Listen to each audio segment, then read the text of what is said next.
This is Deus, the most powerful demon king in history. He followed every tradition, obeyed every rule, and memorized every law like fate itself. But in the end, it was not the hero's strength that killed him. It was the very rules and traditions he trusted. He was mocked as he died without dignity. But the fate have other plans. He was surprised to see that he got sent back into the time where he can actually make the change and take revenge on the heroes that once mocked him. The Demon King stood frozen as reality crushed down upon him. The black flames he once revered as the absolute authority of his kingdom failed to even scorch the heroes standing before him. His scales, hardened through years of relentless cultivation, were pierced effortlessly by the hero's blade, which now lay buried deep within his heart. Nothing made sense anymore. He had done everything correctly. He graduated at the top of the Demon King Academy. He memorized the Demon King's standard word for word, followed every rule without deviation, and executed every doctrine to perfection. He built the tower exactly as instructed. He kidnapped royalty because tradition demanded it. He played the role of the mastermind flawlessly, scattering clues and deliberately nurturing heroes instead of killing them prematurely. The standard taught that heroes were livestock. The stronger they became, the richer the harvest would be. And yet, despite following that sacred logic to the letter, he lay bleeding in the dirt. The hero explained it plainly. Kidnapping royalty was never a crime, it was a signal. Towers were not fortresses, but invitations. Weak monsters were tools meant to train heroes. Delayed executions allowed them to grow. Even sparing their lives had only strengthened them further. His tower had never been a symbol of domination.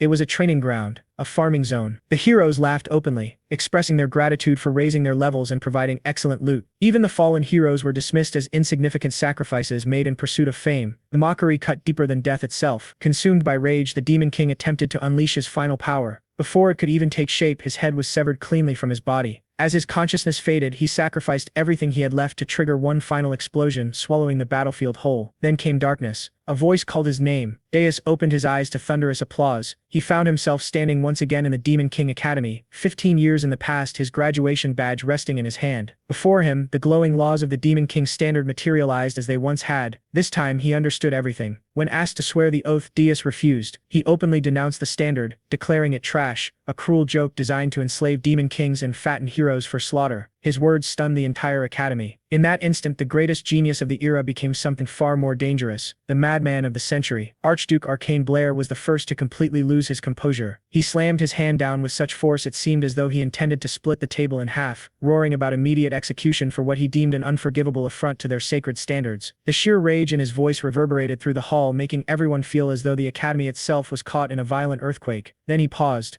The Archduke reconsidered. That child had always been a shining star, possessing absurd discipline, overwhelming talent, and an academic record bordering on perfection. Executing him on the spot would be an irreversible waste. With a flicker of reluctant mercy, the Archduke issued a final ultimatum. Deus was to either retract his words and apologize to the entire demon realm, or be exiled to the hellhole known as the Aryan region. The moment Aryan was mentioned, the hall erupted into hushed gasps and frantic whispers. Aryan was infamous. A graveyard for demon kings, a dimension where dozens perished every year without leaving a trace. No one could understand why someone who had committed such blasphemy was even being offered a second chance. In their eyes, no apology could ever atone for that level of sacrilege. The Archduke reminded them that Aryan was the most hostile place in existence, a void that had devoured countless demon kings without even leaving behind an echo. Before the murmurs could settle, Deus responded with icy resolve. He demanded the assignment immediately, accepting it as though it were a reward rather than a punishment. The Archduke was left speechless. His composure crumbled entirely. The realization that Deus intended to use Aryan to expose the standards as a farce shattered what little patience he had left. Orders thundered through the hall. Deus was to be transferred to Aryan at once. Every privilege granted to top-tier demon kings was stripped away. No minions. No preparation time. Nothing. The portal flared open. The command was final. Deus was banned from returning until he conquered that hellhole. As Deus tumbled through the portal, he understood that this outcome was inevitable. Reality struck hard as he fell. Aryan was the very place where the heroes who killed him in his previous life had risen to prominence. Back then, he had chosen Aryan out of arrogance, believing the strongest should face the toughest challenges. That pride had led him straight into a trap. Those heroes had exploited his blind obedience to the standards and annihilated him. But this time was different. As he spread his wings and landed safely within the icy grip of the Urgus Mountains on the northern continent, he welcomed the biting cold. This life would not repeat the last. He resolved to twist the standards to his advantage instead of letting them devour him again. Meanwhile, back at the academy, chaos brewed on the morning of the graduation ceremony. Gordon Deerick prepared with meticulous care, polishing every detail with a precision that would impress a drill sergeant. In the demon world, the highest-ranking demon was assigned to serve the top demon king, a position that sparked envy hotter than dragon fire among the graduates ranked just below. Gordon viewed all demon kings as extraordinary, but Deus stood above them all, a once-in-a-millennium existence, a descendant of demonic dragons, a figure destined to carve his name into history. Graduating alongside him felt like a divine blessing. Gordon imagined conquering dimensions together, statues immortalizing them as king and loyal assistant. Then came the moment when Deus publicly rejected the sacred standards. That memory struck Gordon like a freight train. The image he had idolized shattered instantly. He could barely comprehend that the figure he revered had cast aside the sacred teachings as if they were worthless trash. Now, deep within the frozen expanse of the Urgus Mountains, Gordon trudged through relentless snow, weighed down by packs that felt impossibly heavy. Confusion and despair twisted his face into an expression of disbelief. He could not understand how everything had spiraled out of control so quickly. When Deus finally noticed him, his expression shifted to genuine astonishment. He had been told no demon would follow him. Yet there Gordon stood. Gordon's composure finally collapsed. He unleashed a torrent of questions, demanding to know why Deus had caused such catastrophic upheaval, why he dared to insult the sacred standards, and why they were both stranded in the most dangerous region on the continent. Deus responded with infuriating calm, brushing off the questions as though unaware of the chaos surrounding them. That indifference only fueled Gordon's frustration. He reminded Deus of the single moment that condemned them both to this frozen purgatory. Deus attempted to lighten the mood with humor, but Gordon had no tolerance for jokes while panic gnawed at his core. As Deus watched Gordon unravel, memories of the man he once knew resurfaced, the confident warrior who once charged eagerly toward Arian. Now fear had seized control. Revealing the truth about time reversal would only worsen the situation, so Deus chose silence. Eventually, Gordon managed to steady himself. He apologized stiffly, reaffirming his duty despite the doubts still lingering in his mind. Relying on the teachings he still believed in, he insisted that the first rule remained unchanged. They needed to build a tower, but not just any tower.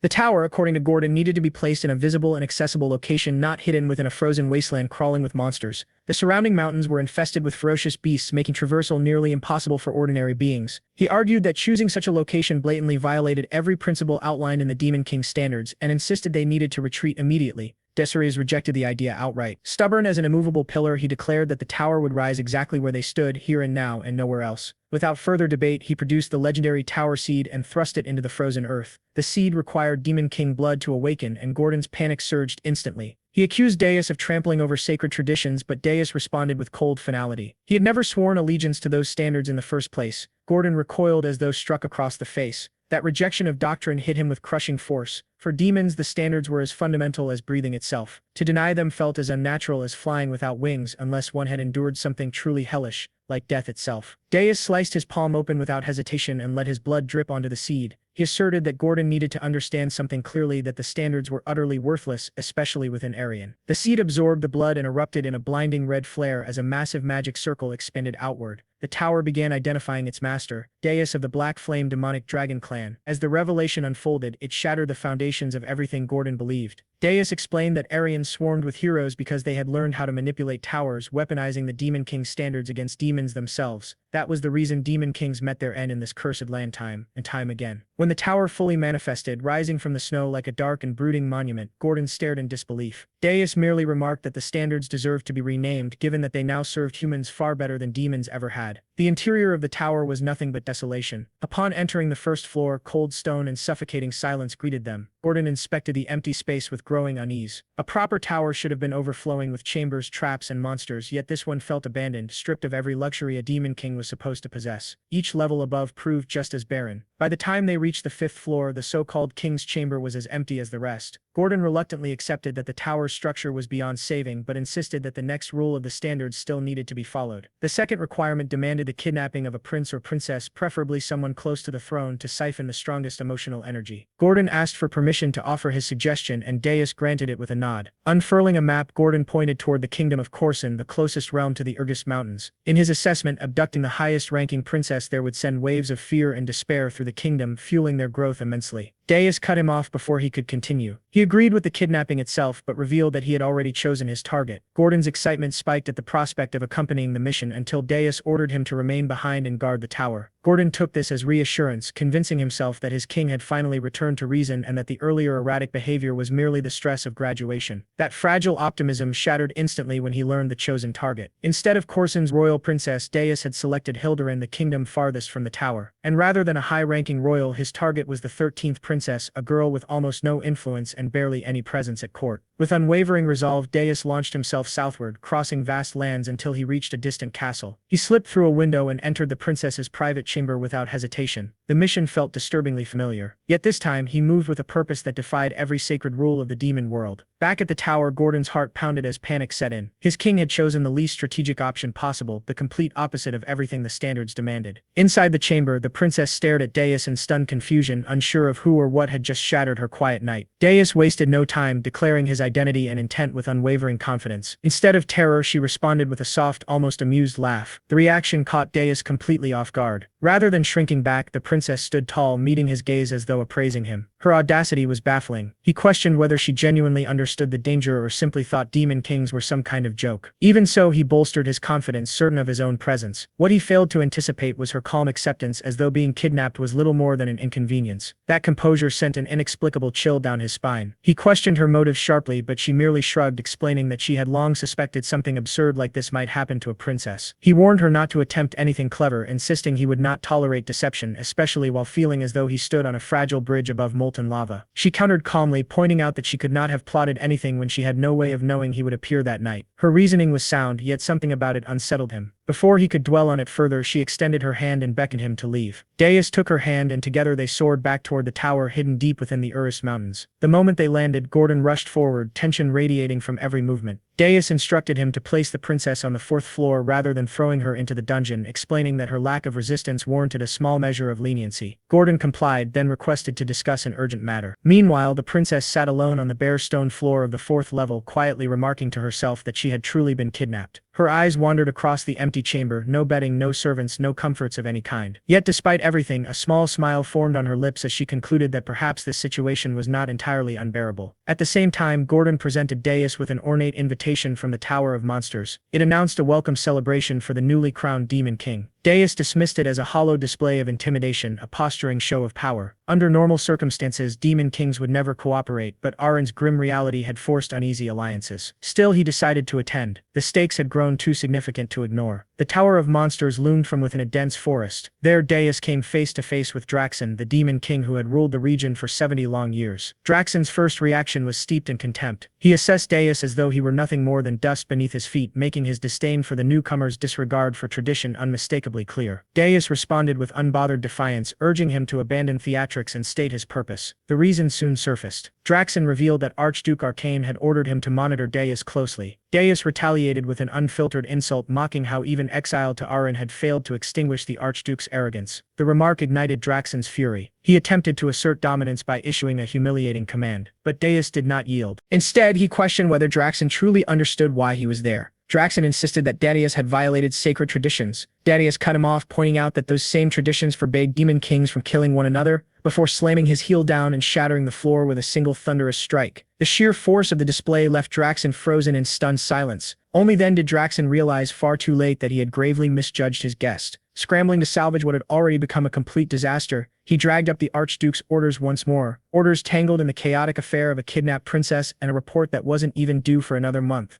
Deus responded casually, mentioning that he had already taken a princess for himself, and with a wicked grin added that she was exactly his type. Draxon was left utterly baffled as Deus strutted out of the tower as if he owned the damn place. Back in his own tower, Gordon was practically bouncing off the walls, showering Deus with praise for his overwhelming, unfiltered display of power. Deus waved it off like it was nothing, firmly convinced that Draxon wouldn't dare escalate things now. Still, he warned Gordon to stay alert. He instructed him to check on the princess and see how she might be turned into a valuable asset. Despite his outward confidence, unease churned deep inside him. He couldn't stop worrying about the other demon kings. If they decided to unite, they could become an overwhelming threat. Mocking tradition carried consequences far heavier than he had anticipated. Even so, he knew he would make the same choice 1,000 times over. Facing death was preferable to bowing before those he despised. He had plans to rebuild everything from the ground up. In his mind, expending a measly amount of energy to kidnap a low-ranking princess had been an absolute steal. That confidence shattered the moment he opened his system panel and saw the number staring back at him, over 13,000 points. the shock hit him instantly. Before he could process it, a video message arrived from the Tower of Monsters. Draxon appeared on the screen, suddenly cheerful and overly cordial, congratulating him and offering a gift. He claimed admiration for Darius's accomplishments and hinted that mocking tradition might have served some hidden purpose. The abrupt shift in tone was deeply unsettling. Before Darius could unravel the meaning behind that twisted message, Gordon burst into the room, pale as a ghost and shaking uncontrollably. He reported that something was seriously wrong on the 4th floor. Darius rushed over and stopped dead in his tracks. The spare room had transformed into a lush, living garden. Flowers bloomed in vibrant colors, butterflies drifted lazily through the air, and an entire ecosystem flourished inside the tower. Elemental spirits swirled around the princess, who stood at the center like a sovereign of nature itself. Only a master of all 4 elements could create something so extraordinary, and there was only one spirit elementalist of that caliber on the entire continent. In that instant, Darius realized the truth. She was not the 13th princess. She confirmed his suspicion with a sly smile, revealing that her true name was Ernan, the first princess of the kingdom, a kingdom now poised to erupt in fury. Within hours, news of her kidnapping spread through the royal palace like wildfire. The king erupted in rage, swearing vengeance against the demon king who had dared touch his precious daughter. He rallied the mightiest heroes and ordered the full mobilization of the army to ensure her triumphant return. The situation had spiraled into absolute chaos. The princess appeared once more, her presence shimmering with regal authority, reminding Darius of the question she had posed earlier, whether he could truly handle her. She made it unmistakably clear that this was the core issue. Ever the keen observer, Darius made it known that her enchanting appearance fooled him not in the slightest. He had heard tales of a genius elemental witch whose mana overflowed like a raging volcano. Power of that magnitude was impossible to ignore. What truly intrigued him was how she had managed to suppress such an overwhelming presence so completely. With dramatic flair, Ernan revealed a magnificent ring on her finger, explaining that it was a royal heirloom capable of concealing her magical energy. She then fixed Darius with a piercing gaze, questioning whether he intended to send her back now that he knew the truth. Darius scoffed at the idea. Returning a princess would turn him into the kingdom's greatest joke, shatter his fearsome reputation, and destroy his ability to harvest demonic energy from the terror he inspired. Letting her go was never an option. At that precise moment, the system detected an explosive surge of fury directed squarely at him. His demonic energy skyrocketed to 19,000 points. The realization hit him immediately. The kingdom had discovered her disappearance and identified him as the culprit. Whether she was the first princess or the 13th made no difference. To them, she was his hostage. Back at the royal palace, the king roared orders to annihilate the demon king and rescue his daughter. His advisors, however, remained confused, still uncertain of the true perpetrator. Reconnaissance units pleaded for patience, but his fury erupted uncontrollably. He berated them for their incompetence while his daughter remained trapped in an unknown hell. A seasoned advisor recalled a recent scandal in a neighboring realm where a prince had been kidnapped by the demon king of lust, an incident that united the world and ended with the demon king's public execution at the hands of heroes. The idea that another demon king would repeat such a mistake sent chills through the chamber. The king concluded with grim certainty that a new demon king had emerged. At that moment, a soldier burst into the hall, reporting the detection of teleportation magic moving north toward the Urgis Mountains. Shock rippled through the room. Those mountains lay far to the north while the kingdom rested in the far south. The implications were deeply troubling. Within the tower, Gordon voiced concern over the impending arrival of the kingdom's forces. Darius, however, remained calm and confident. He knew their army would never reach him. The journey crossed multiple hostile nations, natural barriers, and political minefields. None of those kingdoms would welcome Hilderan's soldiers. That left only one option: hiring a heroes guild. The king reluctantly issued the order, but fear swept through the guild headquarters the moment the Urgis Mountains were mentioned. The heroes refused outright, treating the request like being asked to fix live electrical wiring. To them, it was suicide. Just as Darius had predicted, mercenaries driven by profit and self-preservation would never march towards certain death. That was precisely why he had chosen that location. Gordon found himself increasingly impressed by Darius's strategic brilliance and uncanny understanding of the world of Aran. It felt as though his master had lived there before, despite that being impossible. Back at the palace, the king erupted once more upon learning that no heroes had accepted the mission. An advisor explained that heroes in Aran treated battles like job listings. If the risk was too high or the pay too low, they simply ignored it. Inside the tower, Darius browsed the system store. Skeletal soldiers cost 10,000 points each, and weakening dimensional interference required even more. Building a proper army would demand time he didn't have. Sitting heavily on his throne, he admitted that his current demonic energy was insufficient to face a united hero force. Memories of his past life's fear crept back in. To overcome this, he ordered Gordon to contact Draxon. He intended to sell demonic energy in exchange for human currency. Gordon reacted in horror, knowing demonic energy was essential for breaking racial limits and unlocking powerful features. But Darius was confident Draxon would pay dearly. Disguised as a mercenary, Darius arrived alone at the fortress city of Holton. The guards mocked the idea of a lone mercenary heading toward the Urgis Mountains until he tossed them a gold coin. Their attitude shifted instantly and they allowed him entry. Inside, he realized he needed a guide. That led him to the Scarlet Hawk Mercenary Guild where members lounged and drank. They discussed rumors of a new demon king, dismissing them as nonsense meant to extort gold from the kingdom. When Dedius appeared behind their leader, panic erupted. They demanded to know who he was. Dedius merely smiled, noting how well informed they were and deciding they would serve as suitable guides. When they attacked instead, a brutal fight broke out.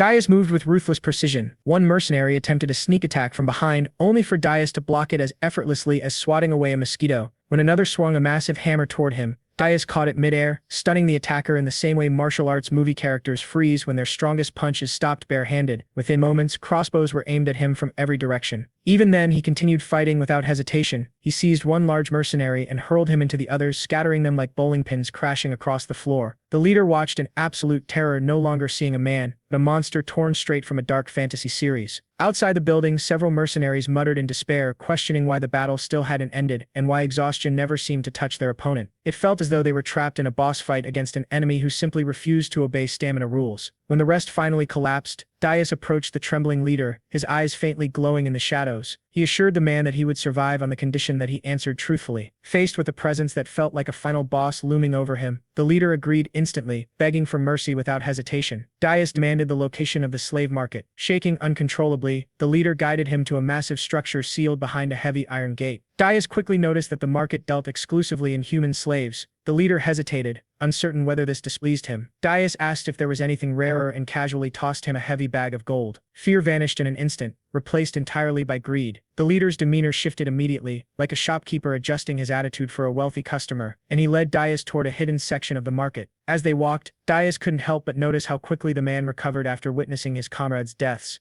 In that instant, he realized humans and demons were not so different. One chased money, the other chased energy. They descended into underground dungeons where the leader finally revealed what Dias had come for. Gordon's earlier question now made sense. Dias had come to buy slaves, not humans but members of other races captured by mankind. His goal was to acquire an elf known for unwavering loyalty, someone capable of acting as a spy to destabilize the heroes. Meanwhile, back in the kingdom, Helen Cardinal arrived. The king welcomed him with visible relief, and Helen accepted the mission without hesitation, vowing to rescue the princess and take the demon king's head with the confidence of a shonen hero beginning a new arc. Back at the slave market, the traitorous leader asked what kind of slave Dias desired. Dias pointed toward a captured elf and calmly stated that the mercenary accompanying him would handle the payment. The mercenary exploded in shock, protesting like someone watching a friend order the most expensive dish on the menu using their wallet. One cold glance from Dias silenced him instantly, forcing his agreement into stiff, terrified compliance. Dias then ordered his companions to wait outside, explaining that he needed to inspect something alone. The merchant issued a warning, cautioning that the elf could be dangerous, the same way shopkeepers warned customers not to handle fragile merchandise. Dias dismissed the concern, assuring him he would cover any losses if something went wrong. He examined the bound elf carefully, observing how humans had reduced a once proud race to chained commodities. A spark of anger stirred within the elf as he sensed the demonic aura surrounding Dias, unable to understand why such a being would take interest in him. Dias offered him the chance to seek vengeance against mankind. The idea tempted the elf, but he made it clear that demons were no more trustworthy than humans. Dias claimed he was different and proposed a contract, 50 years of loyalty in exchange for freedom and protection. He reminded the elf that for a long-lived race, 50 years was little more than a brief interlude between story arcs in an ancient fantasy saga. The elf rejected the offer, stating that demons sought to destroy the world tree, the very foundation of elven belief. Trust, therefore, was impossible. Dias did not argue. He understood the fear, knowing the situation felt as unnatural as a villain calling a timeout in the middle of a battle. Instead, he swore an oath under the sacred code of demons, pledging never to harm the world tree and to honor his promise as a demon. The weight of this oath matched the sanctity the world tree held for the elves. In return, he requested that the elf, Granada of the Maple tribe, swear 50 years of loyalty upon the world tree itself. Disturbed by the demon's strange sincerity, Granada agreed on one condition. He demanded to meet the demon king who had supposedly issued such an oath. Dias revealed that he himself was the demon king. Granada mocked the claim instantly, stating that no demon king would personally attend a slave market. He added that demon kings weakened when far from their towers. With smug confidence, he offered a wager. He would swear 100 years of service instead of 50 if Dias could prove his identity. It was the kind of reckless bet characters made moments before realizing how badly they had misjudged everything. In the next instant, reality shifted. Granada found himself standing on the 5th floor of Dias's tower. Dias reminded him of the promised 100 years. The realization struck Granada like a plot twist he never saw coming. Though the truth finally sank in, it didn't stop him from complaining. He immediately began criticizing the tower like a gamer reviewing a broken survival base, remarking on its emptiness, the useless lower floors and the fourth floor being overgrown and unguarded. He scoffed at the idea that such a place could withstand a hero's assault, claiming Dais wouldn't last even a year. Declaring he had no intention of serving in such a ruin, he sealed his mistake. In response, Dais released a crushing wave of demonic pressure. The force slammed into Granada like a heavyweight finisher in a fighting anime, pinning him to the ground without a single blow. Terror flooded his mind as the contract he had agreed to resurfaced. Only then did the truth fully dawn on him. The tower stood in a region infested with catastrophic-level monsters, yet none dared approach. It was like living beside a volcano that remained dormant only because something even more terrifying resided at its core. Accepting reality, Granada bowed and swore 100 years of loyalty in the name of the Great World Tree. Deep down, he expected his first assignment to be something grim, perhaps even a chance to exact vengeance on humanity. Instead, Dais instructed him to cook. Granada froze, utterly baffled. It felt like preparing for a climactic boss battle only to be handed a grocery list. Confusion clouded his thoughts as he chopped vegetables in the kitchen. Soon after, Princess Erin joined him, cheerfully offering assistance like a friend suddenly joining a co-op game mid-session. The absurdity continued to pile up. Before long, everyone gathered in the fifth-floor dining hall, seated before a lavish feast that looked nothing like the lair of a demon king. Proceeding cautiously, Granada inquired about the girl, only to learn she was Princess Ernan, the kingdom's first princess. Shock struck him once again. He had assumed she was merely a kidnapped noble. He questioned how such an empty tower could possibly withstand the hero destined to arrive. Dais offered no explanation, simply instructing him to sit and eat. He then revealed the true reason for purchasing Granada, the elf's extraordinary cooking skills. The princess continued smiling as Granada sat there, feeling as though he had wandered into the wrong story entirely. After the meal, Granada assumed his role would be guarding the fourth floor against approaching heroes. Dais rejected the idea immediately, explaining that if enemies reached that level, everything was already lost. It would mean they had crossed the Urgist Mountains. Only then did Dais reveal his real plan. Granada would infiltrate human society as a spy to sow chaos and disorder. Before that, however, Dais needed to test his abilities. Sensing an opportunity to gain leverage, Granada agreed. Dais laid out the rules. He would fight using only one hand and without drawing upon demonic power. If Granada emerged victorious, 50 years would be removed from his contract. Hearing this, Granada accepted with the resolve of a character granted a rare power-up quest. Their battle began immediately.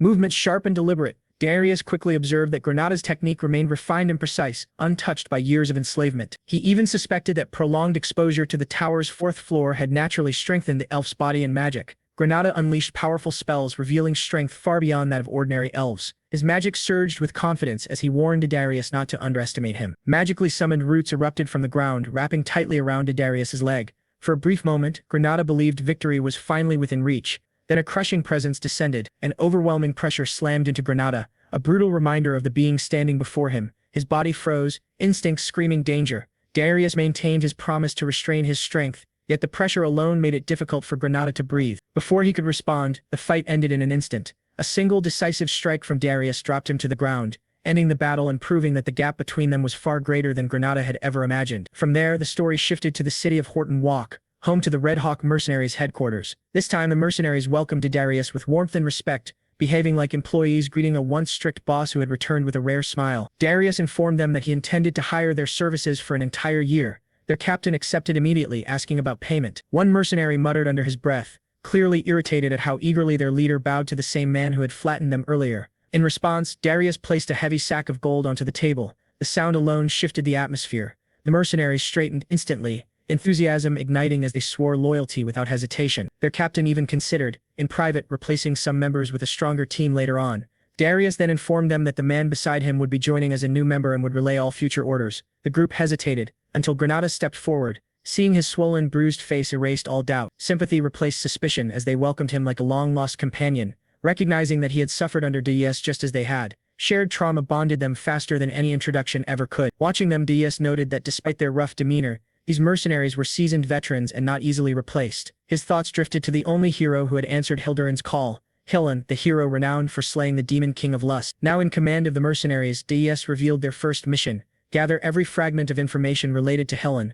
who was currently serving the Hildurin kingdom. The mercenaries stood straighter, determination clear in their eyes. With their assignment set, Darius departed Horton Walk, heading back toward his tower while already planning the next stage of his strategy like a tactician, setting up the next episode's cliffhanger. After assigning Granada to oversee the investigation, Darius decided it was finally time to strengthen himself. All demonic energy points that could have been used to reinforce the tower or empower himself had already been spent. leaving only one remaining option. His thoughts turned to the soul flower, a rare mana crystal formed over years of absorbing untouched natural energy. Consuming one could grant immense power. He believed the Urgus Mountains were the ideal place to search. Fierce mana storms and dangerous monsters had kept humans away for centuries, preserving the land in its natural state. While soul flowers couldn't compare to pure demonic energy, they were far better than having nothing. When he shared his plan, Gordon warned that searching for one was like hunting a needle in a mountain-sized haystack, and that monsters would attack the moment they sensed weakness. DS explained that monsters weren't the real issue. The true challenge was locating the flowers without advanced mana detection.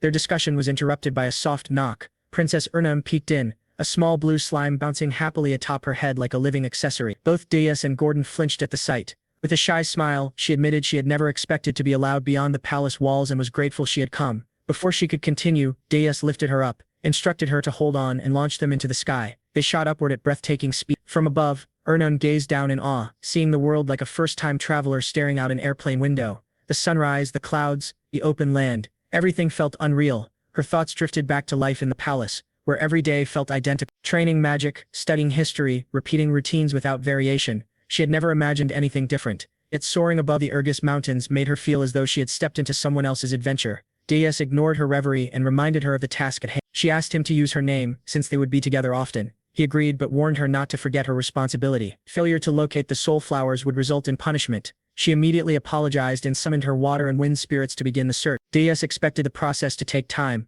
but he knew her method far surpassed wandering blindly. Suddenly, Ernam cried out, claiming she had found something. DS descended rapidly and saw monsters clustered around a glowing flower. Massive creatures emerged from the shadows. DS identified them as a demonic race that had strayed from the demon realm long ago. As their king, he ordered them to step aside and leave the flower untouched. Their hatred for humankind burned intensely, and they declared their intent to kill him instead. DS released a cold laugh. Gordon had been right. Expecting reason for monsters was pointless. He incinerated them without hesitation. The creatures fought back with desperate ferocity, defending what they believed was theirs. Their screams blended with the roar of spreading flames. When one commanded the others to attack the weakest and pointed toward Ernam, they charged in a frenzy. DS annihilated them with a single burst of fire. Ernam remained calm, recalling how even ogres could fall through coordination. Yet these monsters never even reached her. DS unleashed a massive surge of demonic energy that erased everything around them. When the smoke cleared, only DS remained standing. Ernam stared at him in open amazement, eyes shining with excitement. He remarked dryly that humans only understood power once they witnessed it firsthand. That was when she noticed a ruby-colored spiritual flower buried in the snow, radiating pure ice and water mana. He warned her not to grow greedy. If she found more, she would be rewarded. She searched until exhaustion claimed her, but found nothing else. Back at the tower, Darius reflected on her true identity as Hildurin's first princess. Saving her once had felt like a mistake,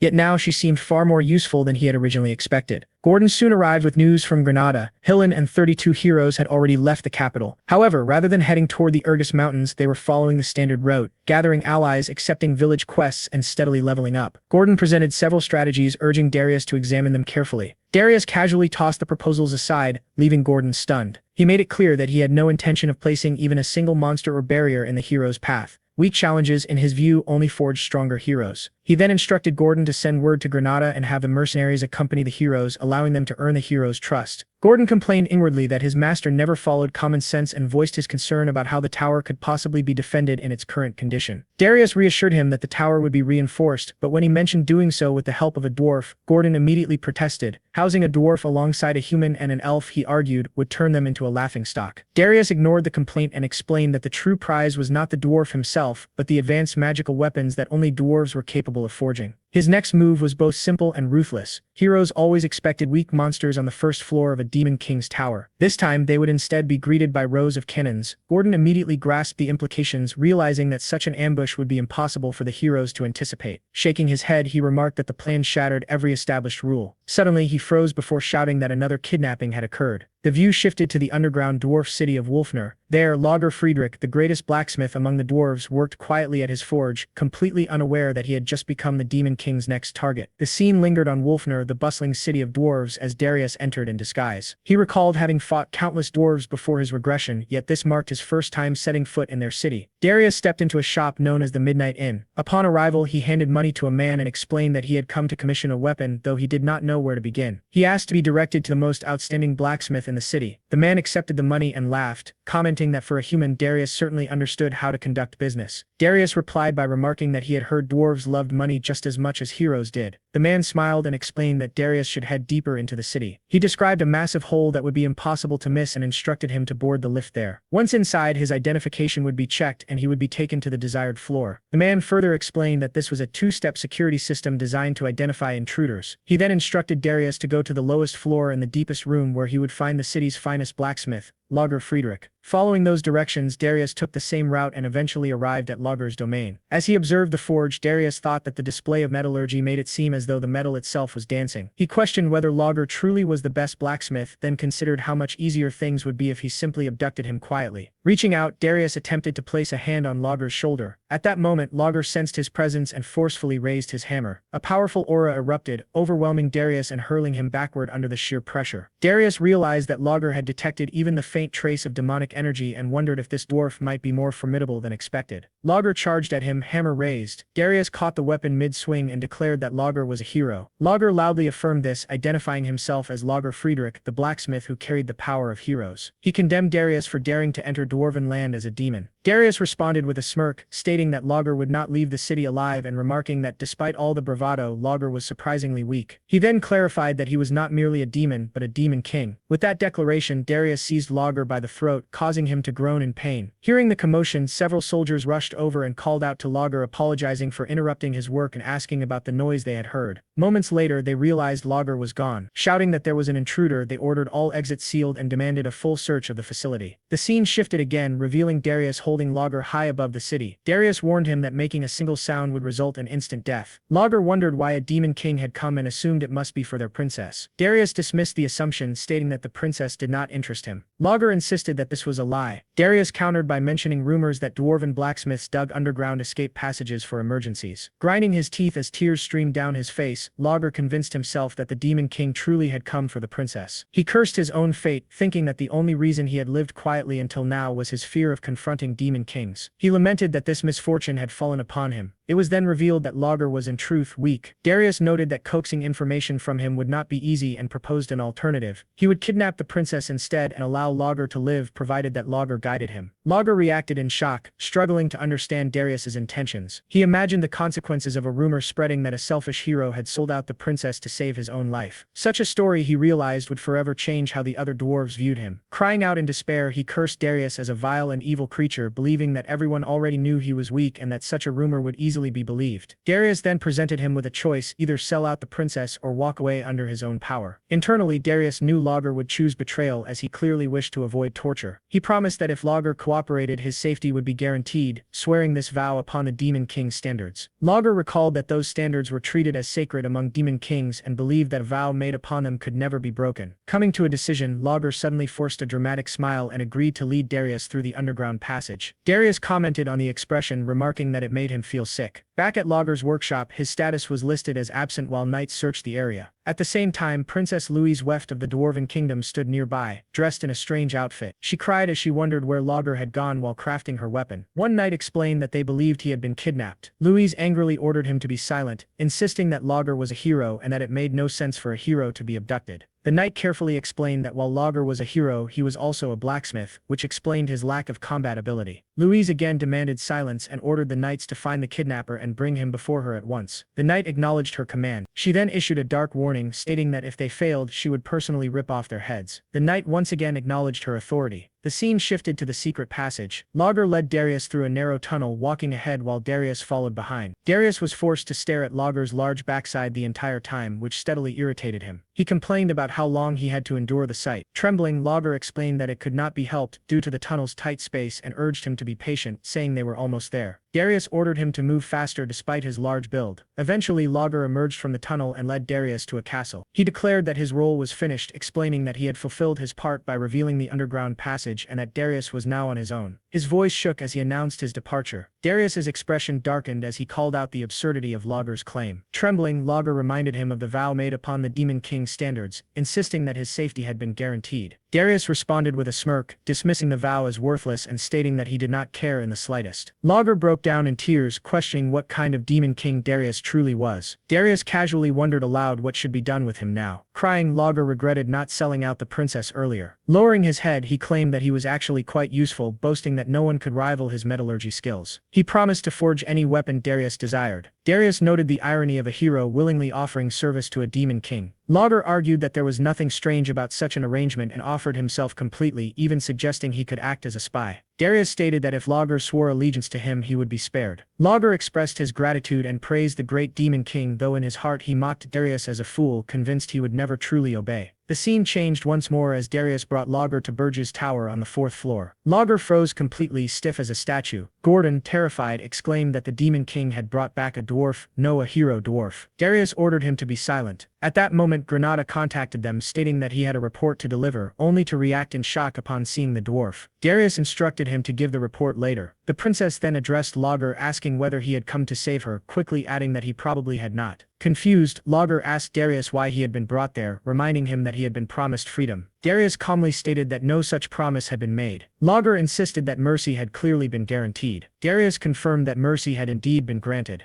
Logger was still alive. The scene returned to the station where preparations for the hero's journey were underway. A holographic communication link shimmered into existence as Granada finally delivered his report with steady composure, explaining that rumors were spreading rapidly among the heroes.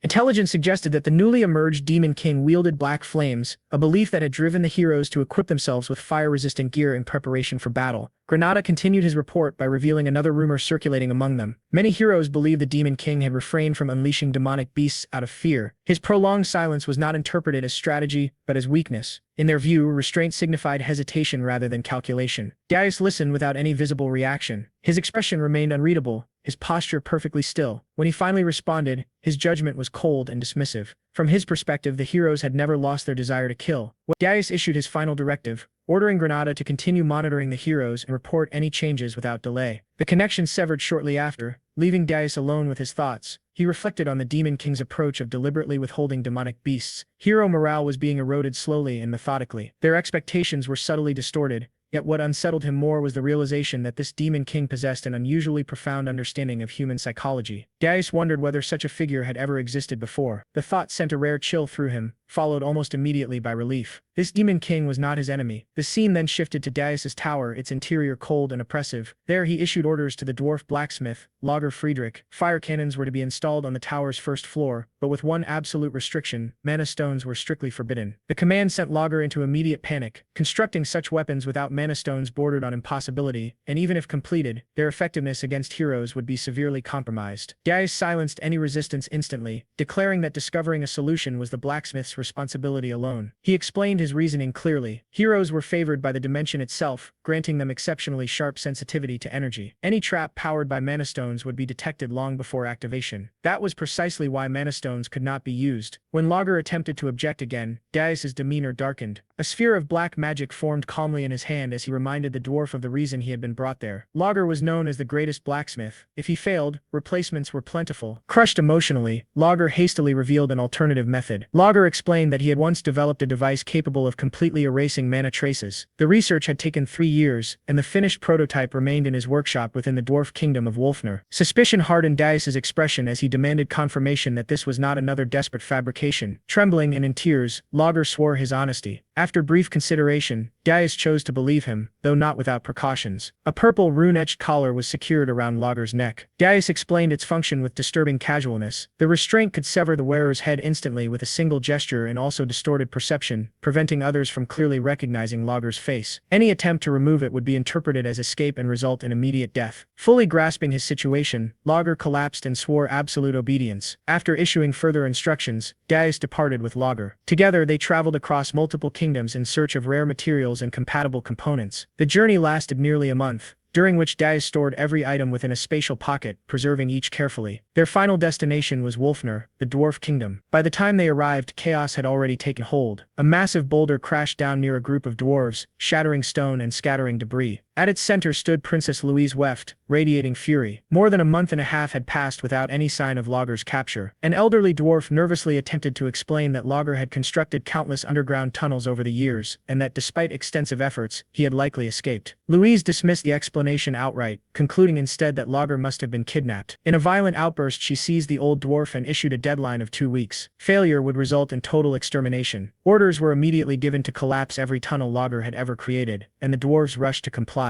As the soldiers dispersed, a concealed section of the wall behind Louise shifted silently. One of Logger's secret tunnels opened. She sensed the disturbance instantly and turned. Although the interference mask prevented facial recognition, the tunnel itself was unmistakable. Only Logger could have known of it. Frozen in fear, Logger revealed himself unintentionally. Louise's rage erupted. A golden aura burst violently around her as she accused him of fleeing to avoid forging her weapon. Logger's frantic attempts to explain only fueled her fury. Declaring absolute authority, she claimed ownership over him and condemned him to lifelong servitude. As she prepared to strike, a violent force detonated between them. Louise was hurled backward, crashing into the ground before regaining her stance effortlessly. Dust filled the chamber, and when it cleared, Darius stepped forward calmly, ordering Logger to retrieve the equipment at once. Unable to identify him due to the interference, Louise demanded his identity. Darius introduced himself simply as the master of the blacksmith she had been abusing. Enraged, Louise launched herself into the air. Their fists collided at terrifying speed, shockwaves tearing through the chamber. The exchange resembled a clash between monsters rather than mortals. Louise caught one of Darius's strikes midair with sheer strength and countered with a brutal blow that sent him crashing into the ceiling. She turned back toward Logger, only for Darius to reappear instantly and slam her into the ground. The battle escalated rapidly. Darius recognized her without hesitation. Louise was the second daughter of Princess Weft, a being of exceptional power even before her growth had fully matured. Allowing her to develop further would turn her into a severe threat. Eliminating her now was the logical choice, but doing so would require releasing his full demonic power. As the battle raged on, Logger frantically dismantled a massive mana phantom machine designed to erase and conceal mana traces. Darius pressed him relentlessly, warning that his survival depended on completing the task within a minute. Louise's power surged even higher. Darius calculated how long he could continue without revealing his true strength. Logger finally shouted that the dismantling was complete. Seizing the opening, Darius delivered a devastating kick to Louise's chest, smashing her into the ground in a massive explosion. Without hesitation, he opened his subspace pocket and ordered Logger to move. Louise rose from the dust, initially dismissive, until she realized that Darius, Logger, and the machine had vanished. Her soldiers arrived moments later. She mocked their slowness before issuing orders for immediate pursuit. Then she stopped. Every tunnel had collapsed. Grinding her teeth, Louise finally understood the truth. Logger had never intended to return. Within the first floor of Burge's tower, the Demon King Darius stood before a colossal magical apparatus. Behind him, Princess Ernan of the Hilderan Kingdom stared in disbelief. Nearby, Logger, now acting as his devoted subordinate, examined the reinforced framework. Darius acknowledged the report and ordered activation. Demonic energy surged from his body as the device roared to life. A translucent system interface appeared before him, requesting synchronization. Without hesitation, Darius authorized it. The process completed instantly.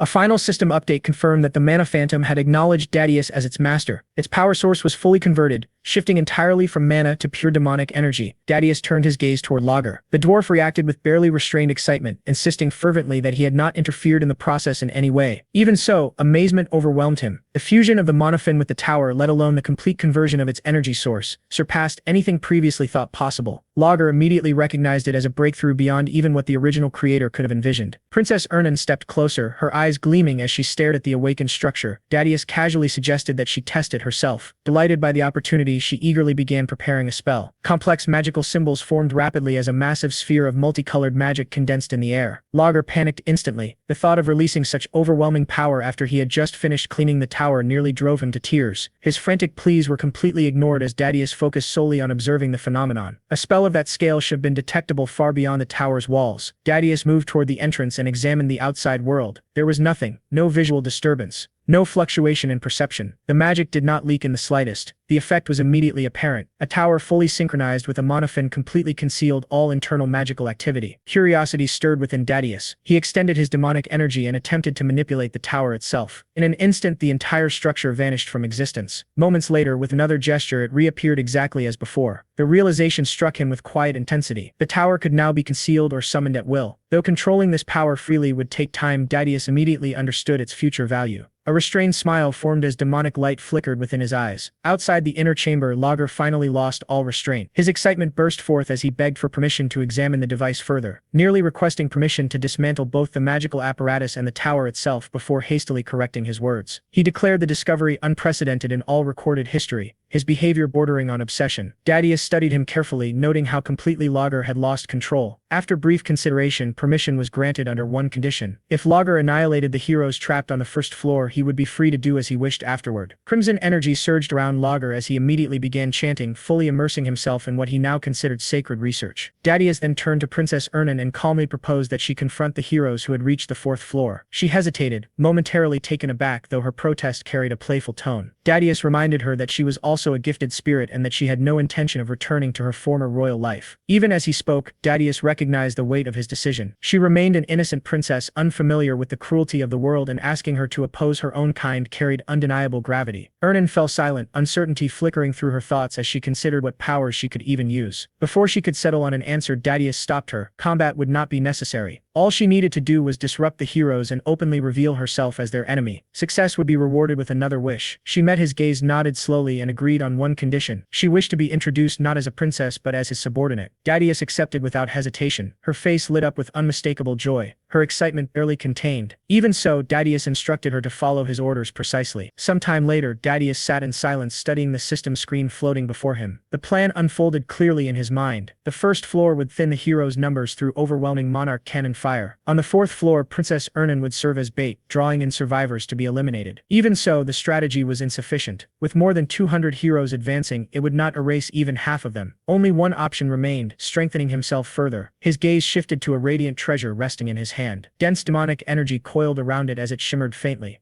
Elsewhere, Princess Ernan stood within a land of endless snow and biting cold. After several failed attempts, uncertainty lingered between them. Their earlier success now felt less like certainty and more like coincidence. Suddenly, a towering figure appeared before them. Dadius reacted instantly, dark energy gathering around his raised arm. The interruption irritated him. The massive figure bowed deeply, identifying himself as Krutu of the Blue Forest tribe. He and his people sought the Demon King's protection. The gathered tribe fell to their knees, confessing that their ancestors were once demons who had betrayed the demon realm. Bearing that original sin, they now sought redemption through service. Dadius regarded them coldly, immediately recognizing their true intent. They desired power. His gaze sharpened as he noted that their affinity for demonic energy far exceeded their reliance on spirit blossoms. At a silent command, a sealed box was opened. Inside rested a grim lotus encased in frost. Dadius recognized it instantly, understanding why it had eluded him until now. He acknowledged their foresight and their ability to negotiate, unusual traits for a tribe renowned for brute strength. After brief consideration, Dadius accepted only one. A demonic sigil embedded itself into Krutu's body. Overwhelming power surged across the frozen land as his form twisted and transformed, transcending into a true demon. Krutu knelt in absolute submission, offering his life and loyalty. The rest of the tribe followed without hesitation. The scene shifted once more to Urgis Mountain Tower. Power surged throughout the structure. Outside, an orc legion assembled in disciplined ranks. On the first floor, Lager stood ready alongside 60 mono cannons. Dadius reviewed the battlefield one final time. Every piece was positioned exactly as planned. The tower was secured. Princess Ernan awaited her role on the fourth floor. Everything was ready. His dark eyes hardened as he focused on the approaching enemy. He would repay the humiliation of his previous life. Elsewhere, the heroes gazed upward at the towering mountain before them. Urgis Mountain loomed like a silent challenge as they advanced with a single purpose: to slay the Demon King. The heroes' preparation base stood behind them as a magnificent city, a place where countless legends were said to begin. Within its grand central hall, a lavish banquet filled the space with light and sound. The celebration honored the heroes on the eve of their final march. Laughter echoed beneath towering ceilings as music flowed freely and glasses clinked together. Warriors, nobles, knights, mages, mercenaries, and merchants gathered as one, indulging in triumph and anticipation. Among them, a young hero clad in polished armor stood beside the elderly Lord Castellan. The lord regarded him warmly, remarking that someone with such achievements carried himself with remarkable humility. The hero expressed gratitude for the generosity of the host and the banquet prepared in their honor. Lord Castellan, in turn, spoke of his pride in witnessing a journey destined to be etched into history. After a brief pause, he proposed that the hero Lord Hillen address the assembled crowd. Hillen hesitated, visibly uncomfortable with the attention. Yet the lord pressed on, noting that such words would raise morale before the march. With no graceful way to refuse, Hillen reluctantly agreed. Seizing the moment, Lord Castellan announced to the hall that Hillen wished to speak. The noise gradually faded as all eyes turned toward him. Hillen stepped forward, gathering himself as calm replaced his hesitation. Facing the assembled crowd, he acknowledged every group present, from nobles and knights to mercenaries and merchants alike. He declared that their long expedition had finally reached its decisive moment.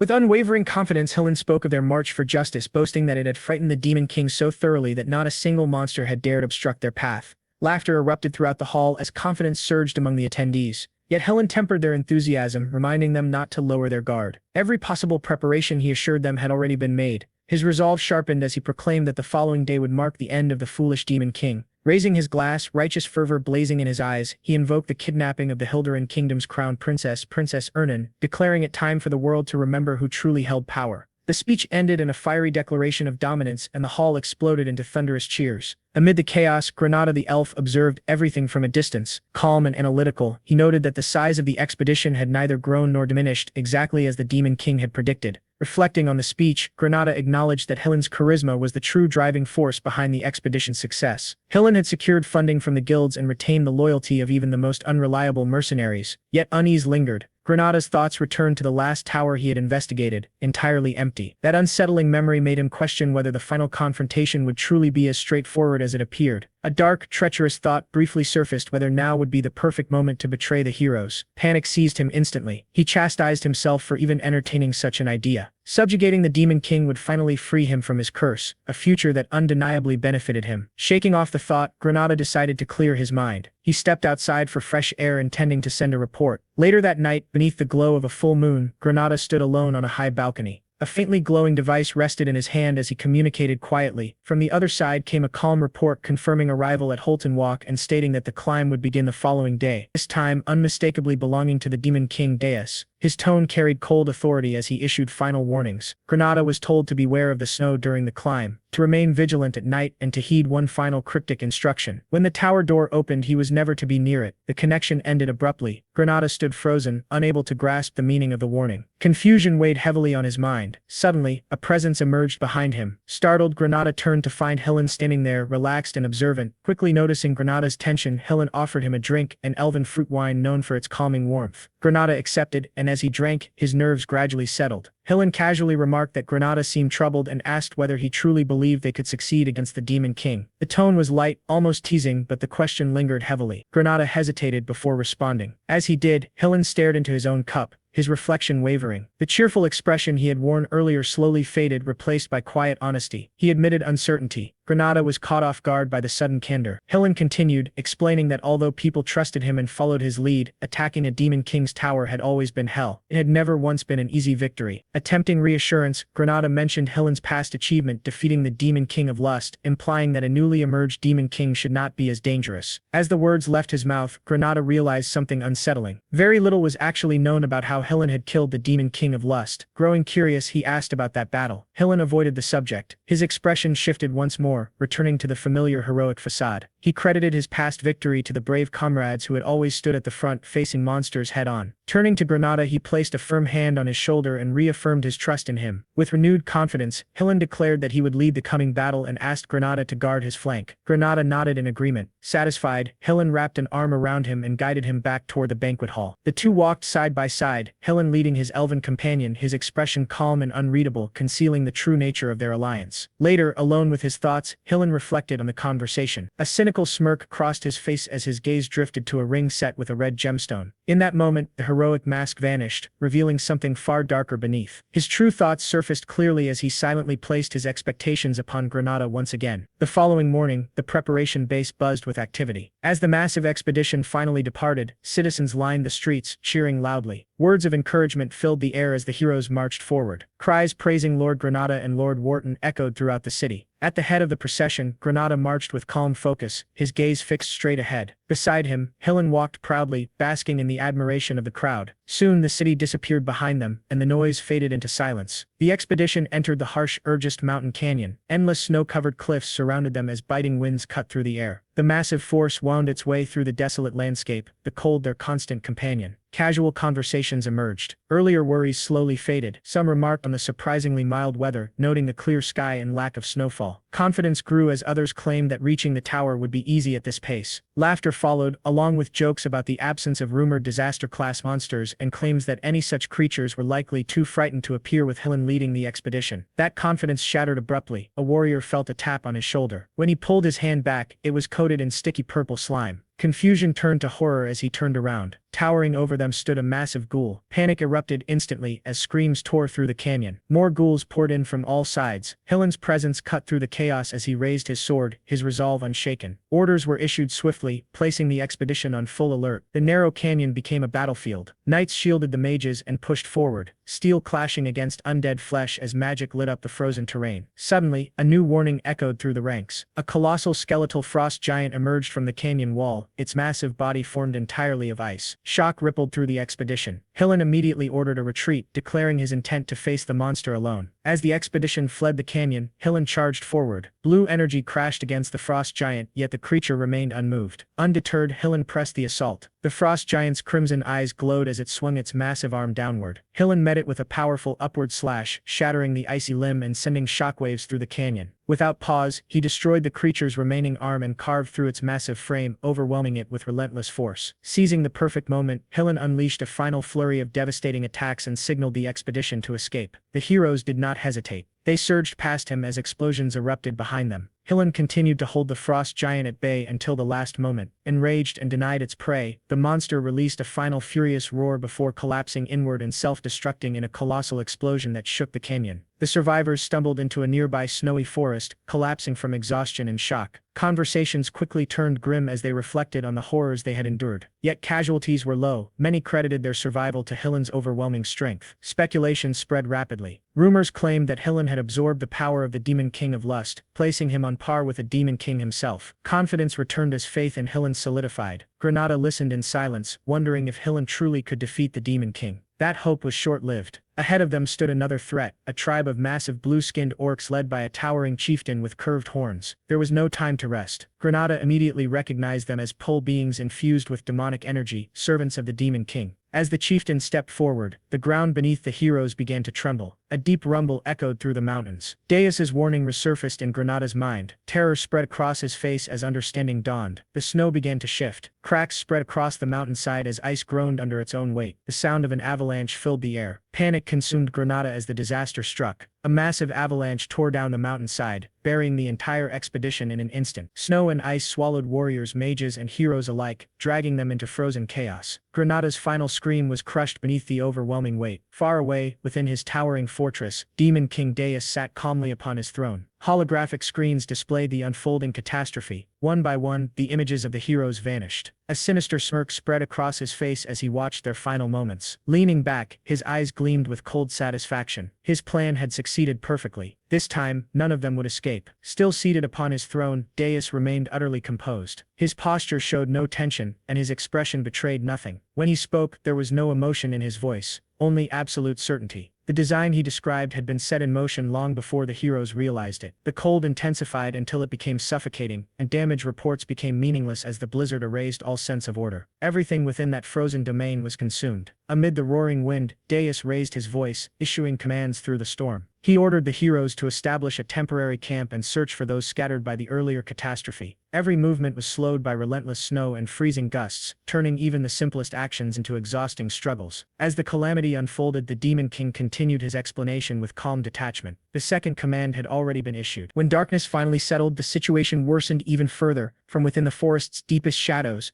ghoul-type monsters emerged, their forms blending almost perfectly with the snow. Massive forest beasts followed soon after, each heavy step shaking the frozen ground beneath the heroes' feet. One of them froze in place as recognition struck. Realizing that orc monsters had appeared once again, weapons were drawn at once, and the heroes tightened their formation, preparing themselves for yet another battle. From a distance, Granada ground his teeth together. Frustration warped his expression as he mentally cursed the Demon King's recklessness. Events were escalating far faster than anticipated, spiraling well beyond the limits of calculated warfare. At last, the Demon King himself acted. A grim smile spread across his face as he advanced without hesitation. Avalanche by day and monsters by night, the cycle was merciless and unending. Long before the heroes could fully comprehend the true nature of the trap, exhaustion would begin to eat away at both their bodies and their minds. Their collapse was no longer a possibility. It was inevitable. 3 days passed in what felt like a never-ending nightmare. A constant struggle balanced precariously between survival and death. By the time the heroes reached the highest summit of the Urgis Mountains, the toll was undeniable. Their movements had slowed, their breathing had grown heavy, and their strength was visibly depleted. One night, confusion spread when someone quietly pointed out that the Demon King's tower was nowhere to be seen. The realization rippled through the group like a shockwave, freezing them in disbelief.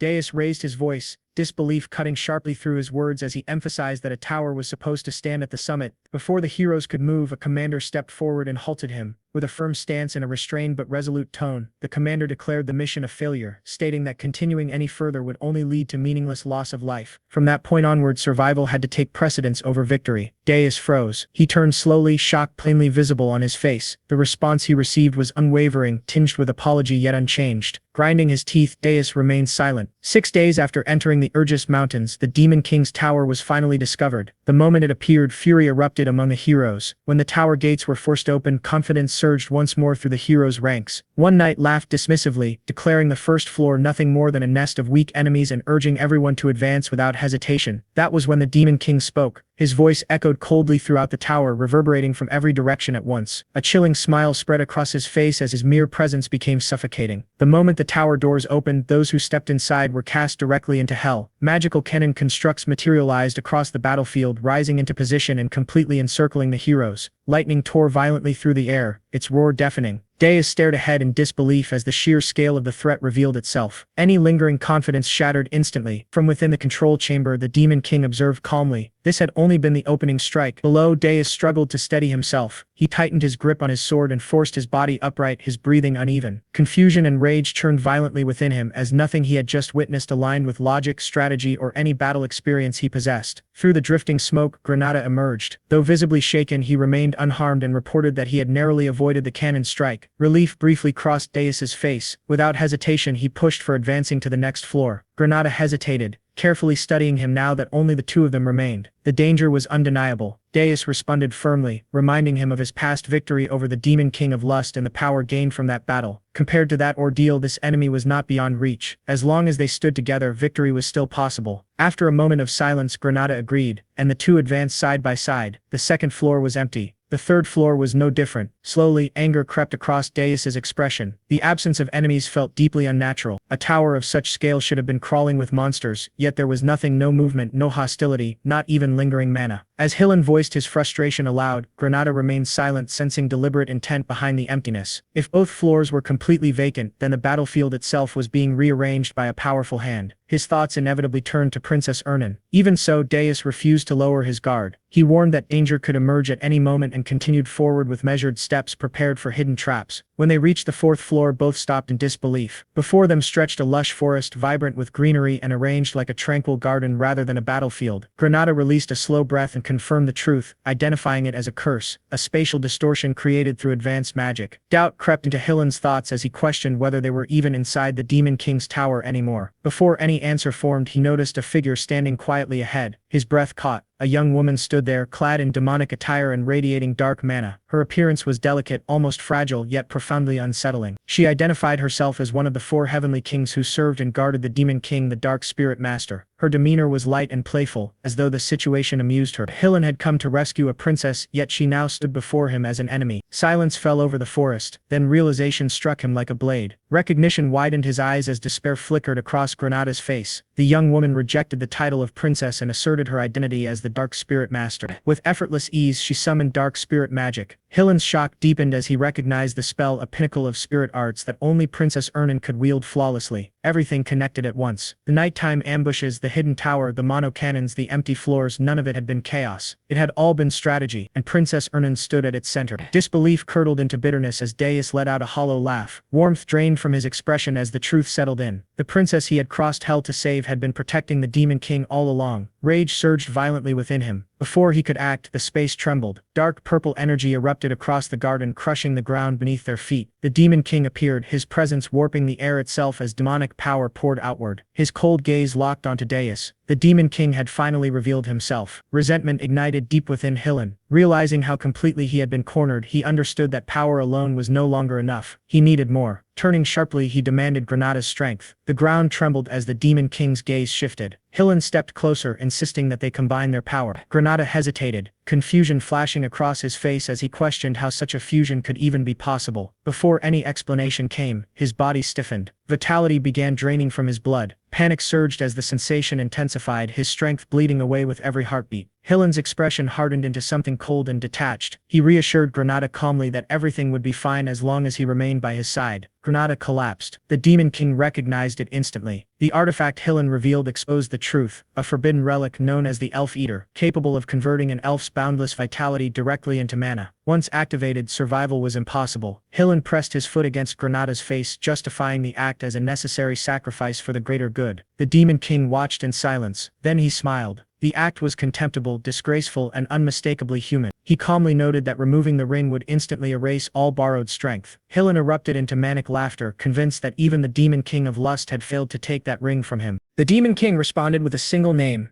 Gordon. In the next instant, Deus's expression twisted in shock as searing pain tore through his body and blood sprayed into the air. He had sensed nothing, no presence, no mana fluctuation, no warning whatsoever. His hand went slack, strength draining away instantly. Standing behind him was Gordon, the Demon King's loyal servant. His blade was already lowered, as though the strike had been nothing more than a trivial inconvenience. Before Deus could recover, Gordon struck again, sending him crashing violently across the ground. He lay there staring upward in disbelief. In that moment, Deus fully understood the threat before him. Gordon was a high-ranking demon. Even with the artifact's power coursing through him, Deus had been utterly overwhelmed. Then pressure descended. The Demon King appeared behind him, gripping his shoulder with effortless strength. Crimson light burned within his eyes as a faint, amused laugh escaped him. Escape was impossible. Deus attempted to move, but his body refused to respond. Only then did the truth become clear to him. Space itself had become a cage. Before him loomed a massive wolf-shaped presence, an ancient ruler whose authority had once dominated the entire continent. Understanding settled into Deus's eyes. There was nowhere left to flee. Dark energy gathered around the Demon King, swirling violently as the ground cracked beneath its weight. His voice carried a chilling calm as he declared that the moment had come to reveal what a true Demon King truly was. The rumbling intensified. Deus's eyes widened in pure shock as oppressive energy spread across the battlefield, whispering destruction into every corner of the world. After Deus landed a devastating strike, Hillen remained sprawled on the ground, half dead yet still alive. Even after defeating him, Deus acknowledged that Hillen's power and strength were remarkable, as surviving such a brutal attack was no small feat. Deus then issued a cold order for Gordon to bind Hillen's hands and throw him into prison. He further instructed that the other humans who had collapsed outside the door be locked up as well. Gordon accepted the commands without hesitation and moved immediately to carry them out. Granada, by contrast, was in terrible condition. His body resembled a white skeleton, and he groaned in pain, claiming that he could already see the afterlife. Deus praised his efforts and mockingly rewarded him before using Spirit Blossom on him. In an instant, Granada was completely healed. He stood frozen in shock, stunned by the sudden recovery. Deus then applied Spirit Blossom to the princess as well. Watching this unfold, Granada quietly wondered whether Deus had healed him in the exact same manner. Soon after, the dwarf cried out in excitement. Deus acknowledged his hard work and granted him permission to dismantle the tower. The dwarf reacted with overwhelming joy, celebrating loudly and expressing boundless gratitude toward the Demon King. With everything settled, Deus instructed everyone to return to their duties and restore and maintain the floors they had been assigned. After delivering his final orders, he departed the area. As the situation calmed, Granada reflected on everything he had witnessed. Even after such a fierce battle, the Demon King appeared completely unharmed, a sight that only reinforced his fearsome reputation. The princess, however, seemed lost in thought. When Granada asked what troubled her, she brushed it aside, claiming it was nothing. Still, she quietly remarked that the Demon King appeared tired. The scene shifted to Deus alone. Away from everyone's eyes, he lay exhausted on the floor, teeth clenched as he admitted to himself how close the battle had truly been. He reminded himself that a Demon King could never afford to show weakness. Inwardly, he cursed Hillen, acknowledging just how dangerous that human truly was. Deus reflected on what it meant to face one of the 10 stars, the 10 strongest heroes on the continent. He recognized that while Hillen was among them, he was considered one of the weaker members. He admitted that he had barely used any demonic energy points to strengthen himself in this life, partly because he lacked sufficient resources. He knew with certainty that if Hillen had been in perfect condition, victory would not have been possible. Instead, his plan had gradually worn Hillen down, provoked him, and pushed him into a state of panic. As events unfolded, Hillen's field of view narrowed, exposing a clear opening. That single mistake allowed Deus's all-out strike to land successfully. For now, Deus considered it a perfect victory, even if it fell short of the usual standards expected of a Demon King. He realized that something unprecedented had occurred. He had successfully altered fate itself. That realization filled him with resolve. He believed believed that he could change the future and finally take revenge on the heroes who had once destroyed him. As the tension faded from the battlefield, the scene transitioned to the Holton Walk press conference hall. Chaos reigned as people argued loudly among themselves. Reporters accused officials of spreading nonsense, openly mocking the claim that the heroes had simply given up because they could not find the tower. Investors raged with fury, demanding accountability and pressing to know who was responsible for the failure. Amid the uproar, one man insisted that the mission had not yet failed. He claimed there was still hope, emphasizing that Sir Hillen Cargill and the great heroes had not given up. According to him, they were still searching for the Demon King's tower and needed only a little more time. The king erupted in anger, cursing Hillen Cargill for his arrogance and failure. He raged that Hillen had spoken boldly yet delivered nothing. He declared that if Hillen failed to rescue his princess, execution would follow without mercy. The princess, burning with frustration, attempted to speak about the hero's journey, but the king cut her off completely. He showed no interest in explanations and ordered that lodger be found immediately. Around them, whispers spread rapidly. Some claimed that Sir Hillen had never returned. Others insisted that he was already dead. As these rumors spread, news of the new Demon King traveled swiftly across the continent. The story became twisted and exaggerated with each retelling. The world sank into deep sorrow. Because of this widespread despair, the tower's demonic energy points accumulated at an alarming rate. The scene then shifted to the Heroes Guild headquarters, where a tense conference was underway. The other heroes questioned Hero Wharton relentlessly, demanding to know whether there was even the slightest falsehood in his report. Wharton swore on his name that everything he had said was the truth. An elder hero responded coldly, stating that the situation was extremely serious. However, since the identity of the new Demon King remained unknown, he insisted that caution was essential. He reminded everyone that Hillen Cargill was one of the 10 stars and could not be defeated easily. A decision was reached to wait 10 more days for any news of Hillen. If nothing was heard after that period, then all heroes across the continent, 4,728 in total, would launch a full-scale assault to eliminate the new Demon King. From there, the scene moved underground to Burgess Tower Prison, where Hillen was being held captive. Deus arrived and observed him, noting that Hillen was already awake and remarking on his exceptional recovery speed. Hillen immediately stated that if he was being kept alive, Deus must want something from him and demanded that he get straight to the point. Deus responded with a smirk, clearly pleased by Hillen's willingness to talk. He made his offer clear, instructing Hillen to become his vassal. Hillen was stunned, completely caught off guard by the proposal. Deus then placed a bag filled with gold coins in front of him. He explained that a hero's journey required an enormous amount of money, covering food for hundreds, security, lodging, membership fees, armor, weapons, and even top-grade consumables. Normally, these expenses were paid through investments from merchant groups and nobles. He explained that when a Demon King was defeated, heroes' lives were transformed, but when they failed, they were buried under crushing debt. That was the fate of heroes who relied on investments. This time, all investments had been focused on a single individual, the captain of the hero party, Hillen Cargill himself. Hillen silently acknowledged the truth. Even if he escaped, he would be branded a failed hero and forced to live in hiding for the rest of his life, endlessly hunted by debt. He questioned how Deus knew all of this. At that moment, Granada stepped forward and revealed that he had been the one who told him. Hillen shouted Granada's name in rage, accusing him of betrayal. Granada fired back just as fiercely, calling Hillen a scammer and reminding him of what had been done to him. He declared that he had been on Deus's side from the very beginning. Deus then revealed the real reason for Hillen's failure. He stated calmly that there had never been a Demon King like him before. Still, something about Deus's confidence unsettled him deeply. Deus laughed and revealed Armani's orb in his hand. He pointed out that if one of the strongest heroes secretly interfered with human plans, the question became whether humanity could truly succeed at all. He explained that the orb was a magical tool used to monitor his subordinates. Once it entered the body, it would instantly attach itself to the brain.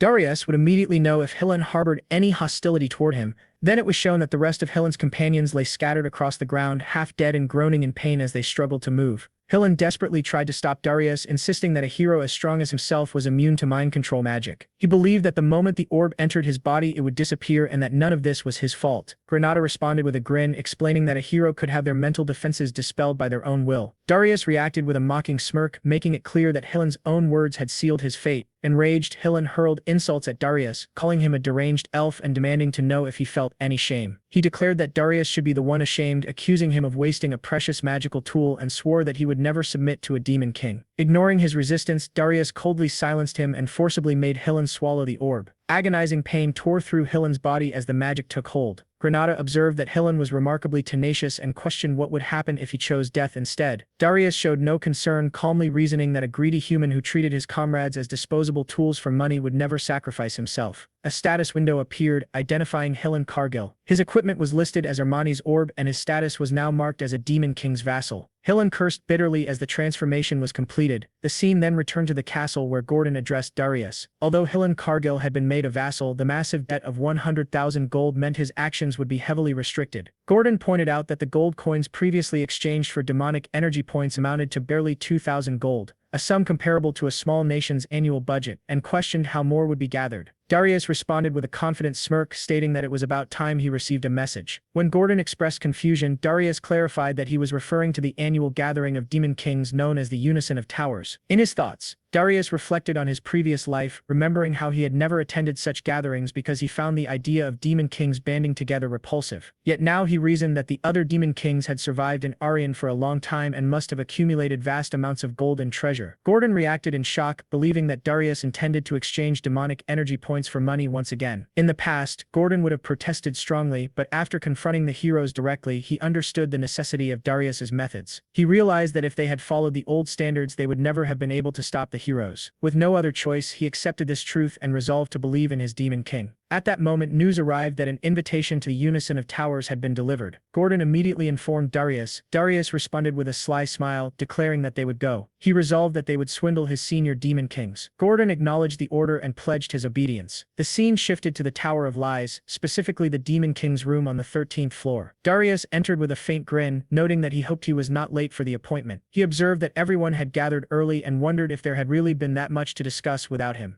Draxon Doldov, the Beast King of the Wolf Beastmen race, stepped forward and welcomed Darius. Reyna Soldan, the Demon Lord of the Winters and a Frost Demon, remarked that Darius was the one everyone had been talking about. Ugur Belvek, the Demon King of Indestructibility from the Titan race, stated that the fool who had insulted Jason Kochman had already been taken away. Jason Kochman, known as the Devil of Lies from an unknown tribe, also happily welcomed Darius. Darius responded with a smile, internally labeling them as pathetic. He commented on Harmony and questioned whether a Demon King should feel ashamed. In his thoughts, he admitted that he knew this was the right path for Aryan, yet something still lingered in his mind. Belvek suddenly erupted in anger and cursed at Darius, demanding what a newcomer like him could possibly know about Aryan. Darius calmly reflected that by scratching the surface just a little, it was easy to read people. He sensed that Belvek was openly radiating murderous intent. Darius smirked and mockingly called him an idiot, stating that he thought he was the only one in charge there. Belvek's rage intensified as he threatened to kill Darius if that was what he wanted. Darius replied casually, telling him to try if he could. As the two demon kings locked eyes, Jason intervened, reminding Belvek that this place existed for harmony and asking him not to ruin it. In Darius' mind, he noticed that the killing intent of both demon kings vanished instantly. He realized it was not magic and wondered whether it was Jason's power or the power of the tower itself. Darius agreed to proceed. Jason thanked him for his cooperation. Darius considered whether this phenomenon was similar to Mana's ghost, then dismissed the thought as unfounded speculation. He reminded himself not to let his guard down. Jason announced the start of the harmony at the top and declared that everyone could now speak freely. Darius remarked that it was not particularly impressive. Draxon angrily demanded to know from Belvek where Hillen Cargill was now. Darius fell silent and finally stated that Hillen Cargill was. The scene smoothly transitioned to the adjutant's reception room within the Tower of Lies. There, the aides of the Demon King of Beasts and the aides of the Devil of Lies stared coldly at Gordon. One of them questioned whether Hillen Cargill was dead. Gordon, visibly nervous, claimed that he did not know and explained that he had not even come to the top. He guessed that Hillen Cargill might be wandering around Mount Irgist and begged them not to question him further. Another beast scoffed, saying that it made no sense and that the tower should be visible if that were true. Gordon responded that it was not their tower. A different beast remarked that perhaps the rumors were true and mentioned His Majesty the Demon King. Gordon thought to himself that everything was indeed as Darius had said. Darius' earlier instructions echoed in his mind, reminding him that if other officers asked about Hillen Cargill, he was to say that he did not know and to act as a spy. He recalled Darius emphasizing that strict confidentiality was the top priority. Even so, Gordon felt something was strange. He realized that the Demon King had not been wrong. Gordon finally spoke. He suddenly shouted that the devil he served was a rebel, a fool who never listened to anyone. He complained that if left alone for even a moment, that devil would start doing bizarre things and angrily declared that if things were going to be like this, then everything should just be done without him. As the outburst ended, Hillen felt an unexpected sense of relief wash over him, and he could not understand why it felt so refreshing. Hearing Hillen outburst, the remaining beastmen responded with understanding. They expressed that they already knew and truly understood how things were. They complained that all demon lords were the same and repeated the words about their own demon king again and again. As Hillen heard this, tears poured from his eyes. In his heart, he realized that he had truly needed this small moment of comfort.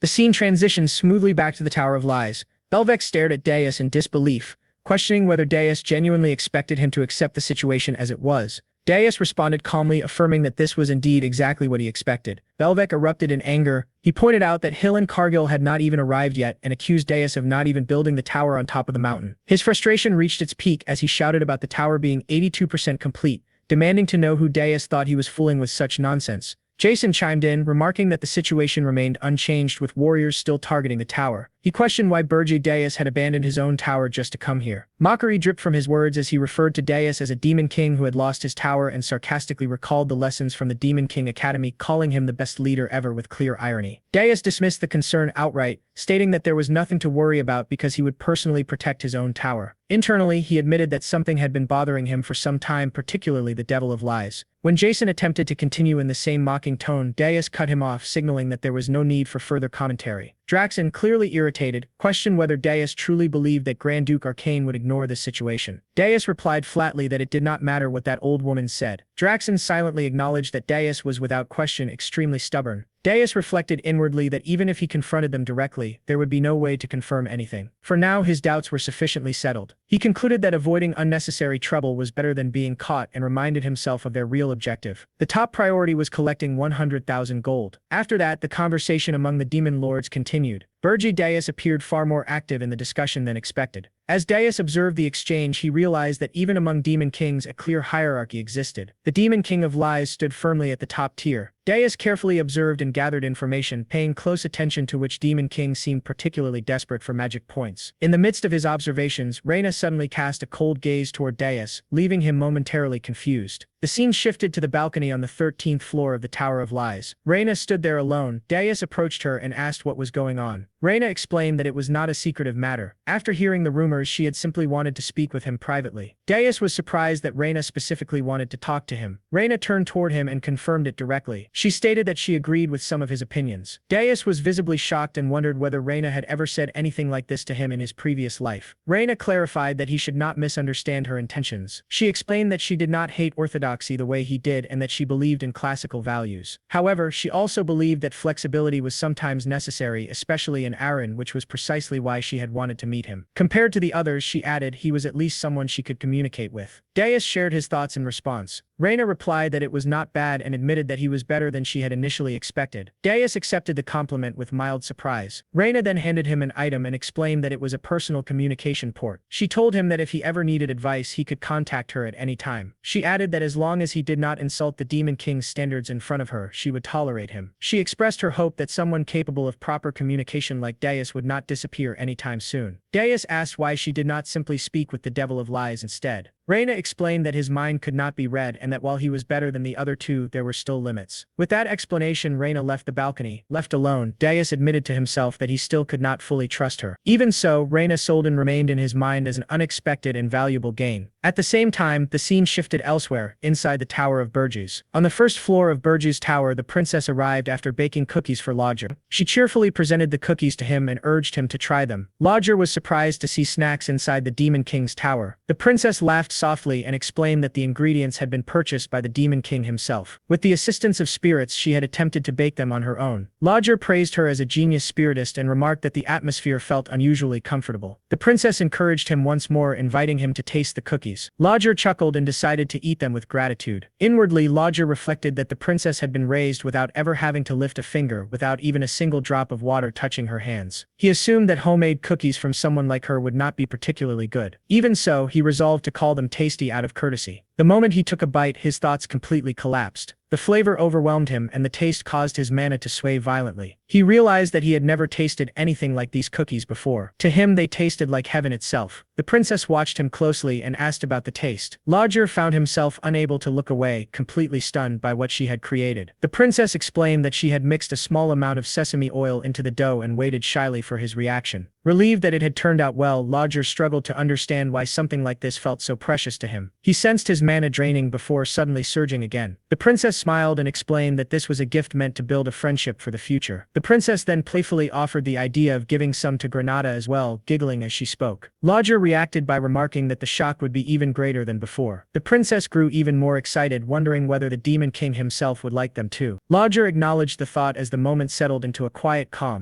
The scene then transitioned smoothly back to Dias, who had just finished his private conversation with Reina and made his way back to the meeting hall. Upon returning, he immediately noticed that the area was completely empty. Dias observed that everyone had already left. Jason confirmed that the Harmony meeting of the tower had officially ended. Dias remarked that it had ended far too quickly. Sensing his tone, Jason offered him a cup of tea, suggesting that he might be feeling some regret. Dias dismissed the notion entirely, making it clear that he felt no sadness over it. Maintaining a calm demeanor, Jason insisted that Dias, as a human, was in desperate need of something essential, and that thing was money. The statement left Dias visibly shocked. Internally, he questioned what Jason truly meant and wondered how he could possibly know something like that. Jason made it clear that pretending was meaningless. He stated that Draxon had already told him everything. The tension in that moment sharply intensified, but Jason dismissed it entirely, stating that there was no need to waste time on meaningless psychological warfare. He immediately moved to the main point and proposed a deal involving demonic energy points in exchange for human currency. Dishers reacted cautiously, demanding to know Jason's true intentions. In response, Jason let out a quiet chuckle and revealed his plan. Aligning himself with Burgess, he expressed his hope that they would maintain a good relationship moving forward, reinforcing his willingness to cooperate and support their mutual interests. With that, the scene smoothly shifted to the first floor of Burgess Tower. Large sacks filled with gold were revealed, sent by Jason as part of their agreement. Dishers immediately gave instructions to take 100,000 worth of gold and move it without delay. Helen stood frozen in shock, realizing that Jason had truly fulfilled his promise. Dishers carefully analyzed the situation, suspecting that Jason might possess the means to track the flow of money. He realized that the worst possible outcome would be becoming nothing more than Jason's puppet. Turning his attention to those present, Dishers explained that everyone who remained had already been transformed into dark knights and dark magicians. He pointed out the individual standing at the center, stating that his name was Ammon, a member of the Golden Moon Merchant Guild, and revealed that he had already been aware of this when the contract was first established. Helen listened silently as Dishers continued speaking. Dishers instructed that the dark knights and dark magicians of Burgess Tower would be responsible for managing the funds, emphasizing that they would obey his commands with absolute loyalty and without hesitation. At the same time, the dark knights and dark magicians who had been forced into binding contracts by Dishers were filled with deep resentment. Within their hearts, they silently pleaded for Helen to save them from their current fate. Dishers then stated that the situation was not a complete failure, since everyone was still alive and a debt could still be repaid. From this, the implication arose that they might be able to return to their roles as heroes in the near future. Helen responded with a smirk, suggesting that they should make it work as partners. Dishers' expression immediately darkened. In the next instant, he pressed the orb in his hand, activating the linked orb embedded within Helen's brain. A wave of unbearable agony surged through Helen's body, forcing him to collapse onto the ground. Dishers coldly corrected him, declaring that their relationship was not one of partnership but one of master and slave. The dark knights and dark magicians felt a grim sense of satisfaction, believing that Helen deserved such treatment. Still trembling in pain, Helen forced out a weak remark, attempting to mask his suffering by saying that he had not realized Dishers took pleasure in such cruel games. Dishers showed no reaction to his words and emotionlessly ordered everyone to disperse and carry out their assigned tasks. As the scene progressed, the princess appeared and handed Helen a letter. She instructed him to deliver it to her sister. Helen realized that she was referring to Elena, the 13th princess of Hilderin, and responded by acknowledging her request and accepting the task. Later on, Gordon voiced his concern to Deus. He clarified that it was not a matter of distrusting the Demon King, but rather doubt about whether the hero would truly follow orders properly. Deus responded by explaining that Hilan Cargill was not a simple materialist who only sought money. He noted that although it might not seem obvious at first glance, the vulgar greed typical of humans who only chase wealth was not present in Hilan.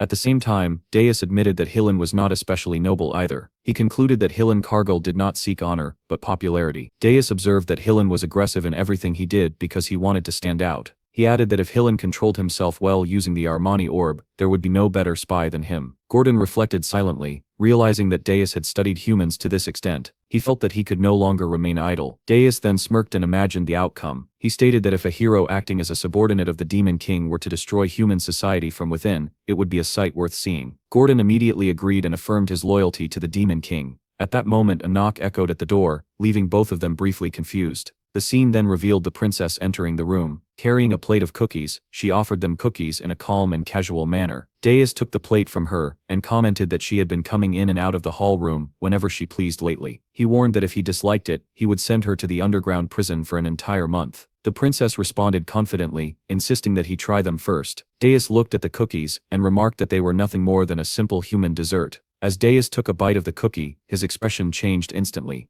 He was visibly shocked by the taste and reacted to the unfamiliar flavor. The princess watched closely, and thought to herself that he had reacted, wondering if he liked her cookies, just like others did. A faint sweat appeared on Deus's face, as he smirked and acknowledged it. He remarked that for a human dessert, it was decent. The princess was stunned internally, realizing that he had withstood it. Deus then pointed out that medicinal herbs had been mixed into the cookie. He noted that the flavor was dangerous. The princess openly admitted it, saying she knew he would notice immediately. Deus connected her action to the reward he had previously given her, and concluded that she clearly wanted something specific in return. The princess chuckled and confirmed that this was indeed the case. Deus remained silent, his confusion obvious. The narration then shifted forward in time. After arriving at Molten Walk, they immediately departed for Hilderan through the teleport circle, and Granada restored discipline soon after. The scene moved to the Scarlet Hawk mercenaries' headquarters, where all of Granada's subordinates returned beaten and battered. Granada, burning with anger, questioned how they had all fled during the first avalanche and left their captain behind. He accused them of abandoning him over something they did not even bother to face. One mercenary, his face swollen and tearful, tried to explain. He insisted it was not like that, and begged Granada to listen. He described Era Ergust as a place where even heroes had fallen and questioned how mid-rank mercenaries like them were supposed to endure it. He claimed they had no other choice if they wanted to survive. Granada responded with fury, beating the man as he shouted that survival did not justify abandoning their captain. Just then someone called out to Granada, causing him to turn around. Standing before him was a blonde-haired female knight. She introduced herself as Kaid, declaring that she was a hero. She explained that due to unavoidable circumstances, she had been unable to join the hero's expedition from the beginning, but had now come to seize the opportunity to participate. Despite her late arrival, she asked for permission to join the hero's expedition. Granada responded with visible confusion, questioning her reason for coming, and expressing his disbelief at seeing a hero appear in that place. At the same time, some of Granada's subordinates, already intoxicated and enjoying themselves, began joking around. They pointed out that Kaid had been the one who paid for their drinks, while their captain was absent, and casually suggested continuing to drink more. Granada immediately silenced them by striking them again, and ordering them to be quiet. He then acknowledged Kaid's generosity in paying for their drinks, but informed her that the hero's expedition had already ended. Hearing this, Kaid was left visibly stunned. Granada continued explaining, stating that Hillen Cargill and the others had already departed from Holton Walk. Kaid reacted with shock and disbelief. Unable to accept the situation, she apologized for her bold request and asked him to tell her everything that had happened, expressing her desire to hear about the expedition's failure. Internally, Granada resolved that he would only reveal the information that the Demon King had permitted him to share. The scene then shifted to the two of them sitting together inside a restaurant. Granada began recounting the events in detail, explaining everything that had transpired. After listening carefully, Kaid handed him several gold coins, while showing clear disbelief. She realized that the Demon King's tower had not actually been located at the summit. With that realization, she concluded that there was no longer any reason for her to remain there. She expressed her gratitude to Granada for taking the time to share the information with her, and stated that the gold was a gift in appreciation of his help. After conveying her thanks, she stood up and left. After her departure, Granada's subordinates spoke dismissively, describing her as an inexperienced hero who lacked understanding of the world. They remarked that it would not be surprising if she were eventually betrayed. He then silently watched the knights as they departed, carefully observing everything that had taken place. The scene shifted to Holt Walk. Inside a quiet and deserted alley, Kaid arrived and announced that it was time to return, explaining that the princess's fiancé was waiting. In response, the princess firmly rejected the suggestion, expressing her refusal to return and declaring her determination to live as a hero instead. Granada secretly observed the entire exchange from his hiding place. Driven purely by curiosity, Granada noticed the shadowy figures moving silently as they walked. Their faces were concealed behind masks, making it impossible to read their expressions. He realized that the hero in question was actually the princess herself. He understood that matters concerning the kingdom were not something he should interfere with. At that moment, a knight suddenly appeared and stopped Granada, pressing a sword against his throat. Granada immediately began sweating as fear and tension overtook him. The knight demanded that he reveal his identity, accusing him of spying. The knight further pointed out that Granada was using suspicious magic. Panicking internally, Granada realized that the item in his possession was a magical artifact given to him by the Demon King. He understood that if he were captured, his identity as the Demon King's subordinate would inevitably be exposed. The knight's expression grew colder and more menacing as he concluded that Granada was a spy from another realm. With that judgment, the knight declared his intention to execute him. Overwhelmed by fear, Granada thought of the Demon King. He realized that he had chosen the wrong place to hide. His thoughts raced frantically as he struggled to determine what action he should take next. Granada was suddenly spotted by a knight, and the instant their eyes met, he immediately turned and ran. He sprinted toward the palace entrance, as loud shouts erupted behind him. The knights raised their voices in alarm, shouting that an assassin had appeared, their cries echoing throughout the area, as they warned each other not to let him escape. Shock spread rapidly as the possibility that he might truly be an assassin became real. However, the knights did not hesitate. They urgently instructed the princess to step back, quickly surrounding her, and forming a protective barrier with their bodies. Granada panicked internally, realizing that hesitation would only lead to his capture or death. Even if his identity were exposed at this moment, he had no other choice. At that instant, the knights released a barrage of arrows toward him, pushing the situation beyond the point of return. Just as the arrows flew toward him, the Demon King suddenly appeared. He casually remarked that he had been wondering why things were taking so long. In the next instant, the arrows aimed at Granada shattered in midair, effortlessly destroyed by the Demon King's overwhelming power. Granada was left completely stunned by what he had just witnessed. Unable to fully comprehend the scene before him, Granada watched as the Demon King spread his wings and rose into the air. A flame of magic calmly formed in the Demon King's hand as he casually commented that Granada must have been wasting time playing around in a place like that. The Demon King dismissed the entire matter lightly, casually remarking that there was no need to make such a fuss over wounds that could heal easily. Hearing this dismissive attitude, Granada reacted with visible frustration, expressing through his tone and demeanor that he was taking the situation far more seriously. Panic spread among the knights as they shouted in unison, reacting as if an unimaginable enemy had descended upon them. They immediately assumed that the Demon King had come for the princess and believed he intended to abduct her as part of some dark sacrifice. She urged the knights not to hesitate and declared that this was their opportunity to capture the Demon King. She ordered them to attack without concern for her well-being. The Demon King turned his gaze toward her, showing a brief hint of surprise as he realized something he had not previously known. The knights reacted with disbelief, shouting angrily as they rejected what they were seeing. Confusion spread among them as they questioned why the Demon King would appear in such a place. The Demon King remained calm, explaining that his presence there was merely coincidental, as he had been running an errand nearby, transitioning smoothly to an earlier point in time. Inside a quiet tower, the Demon King was shown sitting calmly while listening to the princess. She expressed her request, stating her desire to obtain senile powder. The Demon King immediately understood the meaning behind her request. He recognized that senile powder was a substance used to assist in forming contracts with spirits. The princess confirmed this understanding with a gentle smile, making her intentions clear. She then began recounting a story from hundreds of years ago. Long ago, an elf named Sel had returned to the human kingdom, where the king gave her a specific command. He had wished for humans to be able to form contracts with spirits more easily, and so Sel was ordered to develop a substance that could aid in that process. Through long years of effort and research, the substance later known as senile powder was eventually created.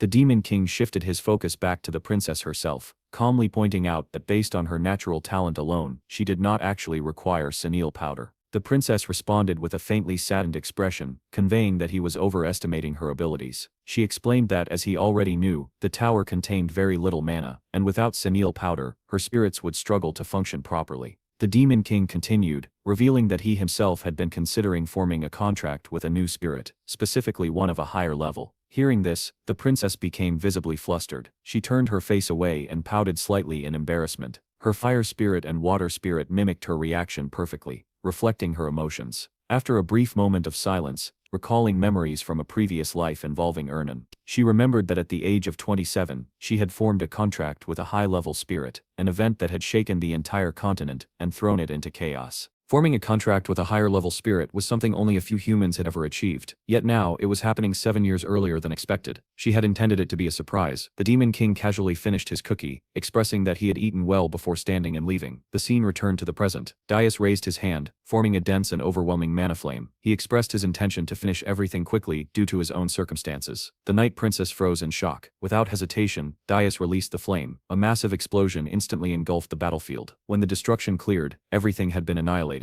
Yet the Night Princess remained standing. A powerful green aura flowed from her body. The Demon King stared at her in surprise. Ignoring the Knight's warnings, she charged forward and attacked. She declared that a warrior's aura could destroy demons and expressed that warriors were the natural enemies of the Demon King. She rejected her life in the palace, declaring the battlefield as her true place. She unleashed Jesbine's highest swordsmanship, the Crescent Slash. The attack detonated the air and surged toward the Demon King. As she fought, she reflected on her past. She had been treated as insignificant, someone easily discarded for political gain. Despite that, she endured brutal training to be acknowledged as a warrior. She believed defeating the Demon King would finally earn her recognition and freedom. With that resolve, she risked everything. In response, the Demon King calmly gathered aura and instantly shattered her sword. She froze in shock as the fragments scattered. A dark red aura erupted from his body as he rose into the air, completely dominating the battlefield. His presence overwhelmed her, filling her with fear. He mockingly expressed that someone who was both a princess and a warrior could be useful. Fear consumed her. The knights immediately rushed forward, placing themselves between her and the Demon King. The Demon King released another massive explosion. His aura engulfed everything. Minutes later, silence remained. The battlefield was completely destroyed. The ground was torn apart, and knights lay motionless. Two healers soon arrived. Seeing the destruction, they immediately realized a demon was responsible. They found an injured knight, and desperately tried to keep him conscious. With his remaining strength, he mentioned the princess and the Demon King. The healers froze in shock. The scene then shifted to the dungeon of the Tower of Burge. In the dungeon, the Demon King brought the unconscious warrior princess. Her body was covered in bruises and wounds from the battle. Another princess examined her carefully and wondered if she was Senial. The Demon King corrected her, stating that she was Princess Cuddy Jespine, the 9th princess. He declared that she would now live on the 4th floor of the tower, and instructed that she be treated properly, concluding that she would be useful if raised well. The princess agreed, but asked why another princess had been brought. The Demon King casually explained that he found her along the way and picked her up, adding that kidnapping royalty helped him gain magi points. When the princess asked what magi points meant, the Demon King immediately realized he had nearly revealed a secret. He denied it and claimed she had misheard him. He then changed the subject and stated that he would bring her Senial powder. As he left, he internally reprimanded himself, reminding himself that he was the Demon King and she was only a prisoner. Soon after, news spread across the continent that the 9th princess of the Jespine Empire had been kidnapped. The scene shifted to the Hero Guild headquarters. Hillen stood at the center while the heroes questioned him. One hero confirmed that Hillen was telling the truth. Hillen lowered his head and admitted his failure to locate the Demon King's tower, accepting responsibility. Another hero reassured him, expressing that no warrior should be blamed for such an outcome, since doing so would discourage future leaders. Hillen felt relieved and expressed his gratitude. At that moment, new information arrived. A hero reported that during the retreat, the Demon King had kidnapped the 9th princess. The Jespine Empire had requested the raising of the warrior's banner. Hillen spoke, expressing regret and proposing a reconnaissance mission instead of immediate war. He reasoned that a truly powerful Demon King would not hide, and secrecy suggested weakness. The heroes agreed with his logic and supported his proposal. A senior hero then declared that full-scale war would be suspended until the tower's location was confirmed. Hillen bowed and silently wondered if this outcome had been part of the Demon King's plan, realizing he had successfully bought time. The scene returned to the Demon King, who reviewed Hillen's report and instructed him to continue observing. He admitted to himself that without Hillen's actions, the warriors would have already launched an attack. He considered recruiting them one of his best decisions. Outside, Hillen and Granada used their influence to delay the warriors further. Meanwhile, the Demon King continued his plans, focusing on accumulating demonic points through kidnapping royalty. His resources steadily increased. He also prepared to use the powerful Armanis beads as an energy source. The dwarves reinforced the tower, making it nearly impenetrable. Krutu's power grew through contracts with high-level spirits, including Princess Ernan. The Demon King concluded that even elite warriors would not be able to defeat him. With the tower nearing completion, his thoughts turned to revenge. He aimed to take revenge on the warriors who had killed him before. His target was Amur, the city of magic and engineering. His goal was to seize it without being detected. The scene then shifted to the kingdom of Akan, to the great city of magic and engineering, Amur. On the outskirts of the world's largest magic market stood a small and unremarkable shop known as Jettison's Paradise. Inside, the shopkeeper sat lazily behind the counter, casually flipping through a newspaper. His expression gradually grew dull as boredom overtook him, and he released a weary sigh. While reading, his mind wandered to the latest rumors spreading across the continent. He recalled reading that the 9th princess of Jespine had been kidnapped immediately after the hero expedition ended. He also reflected on the growing anger directed toward the Hero Guild and their continued inaction. The newspaper further reported that a hero named Logir was now being hunted. After absorbing all of this information, the shopkeeper quietly muttered to himself, expressing that these events truly made it feel like the end times were approaching. Suddenly, the bell above the door rang, announcing the arrival of a new customer. The Demon King stepped inside. The seller immediately set aside his newspaper, straightened his posture, and greeted the Demon King with an overly bright and friendly smile. He welcomed him enthusiastically, and asked if there was anything specific he was searching for. The Demon King, however, paid little attention to the seller's exaggerated enthusiasm. His gaze swept across the dusty and run-down shop with clear disinterest. He finally spoke, stating that he was looking for some powder and asking whether it was available. In his thoughts, he recalled that the princess had personally asked him to bring this powder for her. Upon hearing the request, the shopkeeper's mood shifted instantly to excitement. His eyes sparkled as he proudly declared that they absolutely had it in stock. He began speaking with excessive cheer. The narration then further explained the setting. The kingdom of Akan was known as the sacred land of magic engineering, attracting heroes, mages, and alchemists from all across the world. Because of this, famous shops were constantly filled with powerful individuals. Even when demonic energy was carefully concealed, the risk of being detected in such crowded places remained high. This was precisely why Demius had deliberately chosen this quiet and isolated shop with almost no customers. The shopkeeper then eagerly held up 2 glass vials filled with sin powder. Laughing loudly, he cheerfully declared that the Demon King was extremely fortunate today. He then picked up one of the vials and examined it carefully. He observed that sin powder was normally green, and questioned why this one was purple instead. The shopkeeper laughed and explained that this was a newly developed version. Lowering his voice, he revealed that it had been secretly created inside the Mage Tower, and had not yet been officially released. The seller continued his excited explanation, emphasizing that this new sin powder had not yet entered the public market. In his thoughts, he assumed that the man before him must be a wealthy noble, since no ordinary person would travel all the way to such a remote and shabby shop. The Demon King immediately saw through the seller's intentions. His expression darkened as he realized that the seller understood he had limited options and was deliberately attempting to extort him. Anger surged within him, and for a brief moment he considered killing the seller on the spot. However, before he could act on that thought, the bell above the shop door rang once again. The seller instantly shifted his attention away from the Demon King and turned to greet the new arrivals with cheerful enthusiasm. A group of people stepped inside, and one of them quietly whispered to another, expressing disbelief and questioning why they were beginning their search in such a shabby place. The Demon King looked toward the entrance and froze in shock. He immediately recognized the newcomers as Princess Louise and her knights. One of the knights calmly remarked to Louise, expressing his belief that if the man named Laguerre possessed any sense, he would avoid appearing in places that attracted attention. Louise, however, displayed clear irritation. She openly complained, expressing frustration at being forced to enter such a filthy place because of him. Hearing this, unease grew within the Demon King as he was the one responsible for kidnapping Laguerre. One of the knights then approached the seller and politely explained that they were searching for someone. Meanwhile, the Demon King carefully observed Louise. He studied her sharp temperament, her rough tone, and most notably, her distinctive twin tails. He became certain that she was Louise Werft. At the same time, he reassured himself internally, reminding himself that she would not recognize him since he had used a magic item to conceal his identity during their previous encounter. The seller laughed awkwardly, and told the knight that he understood they were searching for someone. Then, in a strange and absurd claim, he stated that he suffered from a peculiar condition, explaining that his memory would fail him if he did not sell anything first. The knight reacted with visible confusion and shock at such a bizarre statement. Louise immediately responded with fury, expressing her anger through harsh insults directed at the seller. In the next instant, she stepped forward and pressed her sword dangerously close to his neck. He screamed in panic, reminding them that murder was forbidden in the royal capital and begging desperately for his life. Trembling uncontrollably, he pleaded that if they were going to threaten him, they should at least buy something first. Staring at him in disbelief and expressing that he had completely lost his sanity, he expressed his willingness to accept any punishment they chose, as long as they agreed to buy something first. Hearing this, the Demon King remained stunned in silence. Even Louise herself appeared momentarily surprised. She stared at the seller briefly, visibly taken aback by his boldness. Then, unexpectedly, she burst into laughter. Rather than remaining angry, she expressed amusement and commented that the man was surprisingly interesting. Deciding that she was willing to see what he had to offer, seizing this unexpected opportunity, the seller quickly changed his approach. He immediately renamed the sin powder and presented it proudly as arch powder. He confidently claimed that it was an extremely valuable item, particularly useful for dwarven masters. Without hesitation, he declared that its price was 3 gold coins. Watching this unfold, the Demon King felt his anger intensify.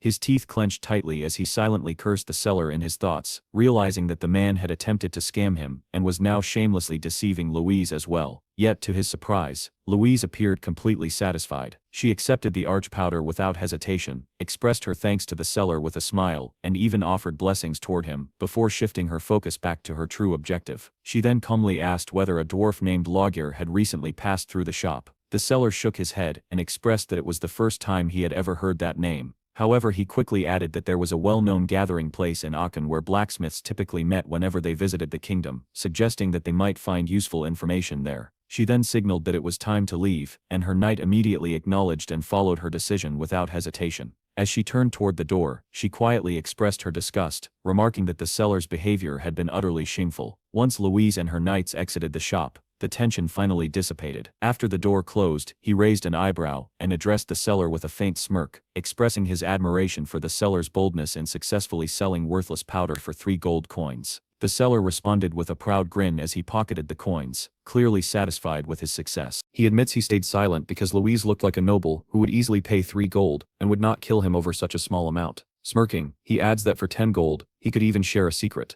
The Demon King internally calls him a scammer, but finds his boldness amusing. Leaning closer, he tells him to go to the Golden Moon Merchant Guild and say he was sent by the mountain, assuring he will be accepted. The seller is confused and questions why someone would associate with a nearly bankrupt guild. The Demon King smirks and reveals the truth. The woman he scammed was Louise Werft. The seller freezes. His hands tremble, the vials fall and shatter, and his face turns pale in terror. He realizes he scammed the infamous Mad Dog Princess. Panicking, he demands to know what the Demon King wants. The Demon King calmly places 1 gold coin on the counter and repeats his answer. Join the Golden Moon Merchant Guild, where the monthly salary is 1 gold. Smirking, he warns that if he refuses, he will bring Louise back. Terrified, the seller begs for his life. But suddenly, his fear vanishes, replaced by a mocking grin. He angrily orders the Demon King to leave, daring him to bring Louise back, and scoffing at the idea. The Demon King leaves without another word, muttering that things will go as the seller wishes.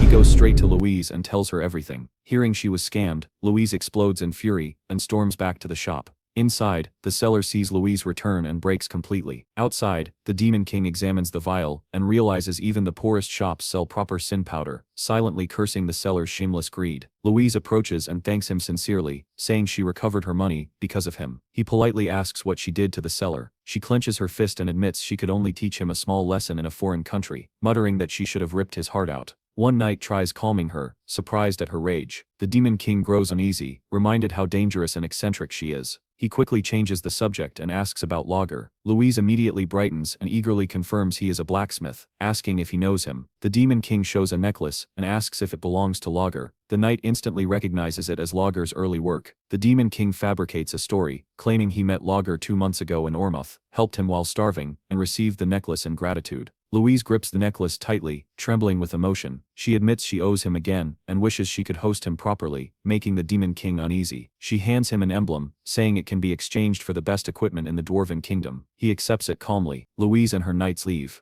One knight asks her next move. She declares she will request reinforcements, and vows she will not let Lager escape. As they disappear, the Demon King's thoughts turn inward. One word echoes in his mind: the heart. Memories resurface. After regression, he realizes he forgot a crucial event. Draxon discovered the heart of a mystic beast. After absorbing it, Draxon gained overwhelming power. A realization settles in. That power was the only thing Demon King truly desired. Now reborn as a new Demon King, Demon King understands his current limitations. Dimensional interference is still heavily affecting him, restricting his true strength. If he were to fight Louise one-on-one under these conditions, especially with Louise being fully equipped with high gear, Demon King knows the outcome would be uncertain. At best, he would barely manage to win. That would not be enough to take revenge on the heroes, and to survive in this dimension. Demon King comes to a decisive conclusion. He will send Louise to Ormouth, to the place where the Tower of Beasts stands. Their two monsters will inevitably clash. The Mad Dog Louise and the Demon King of Beast Draxon. While those to tear each other apart in brutal conflict, Demon Kings will remain in the shadows, waiting for the perfect moment.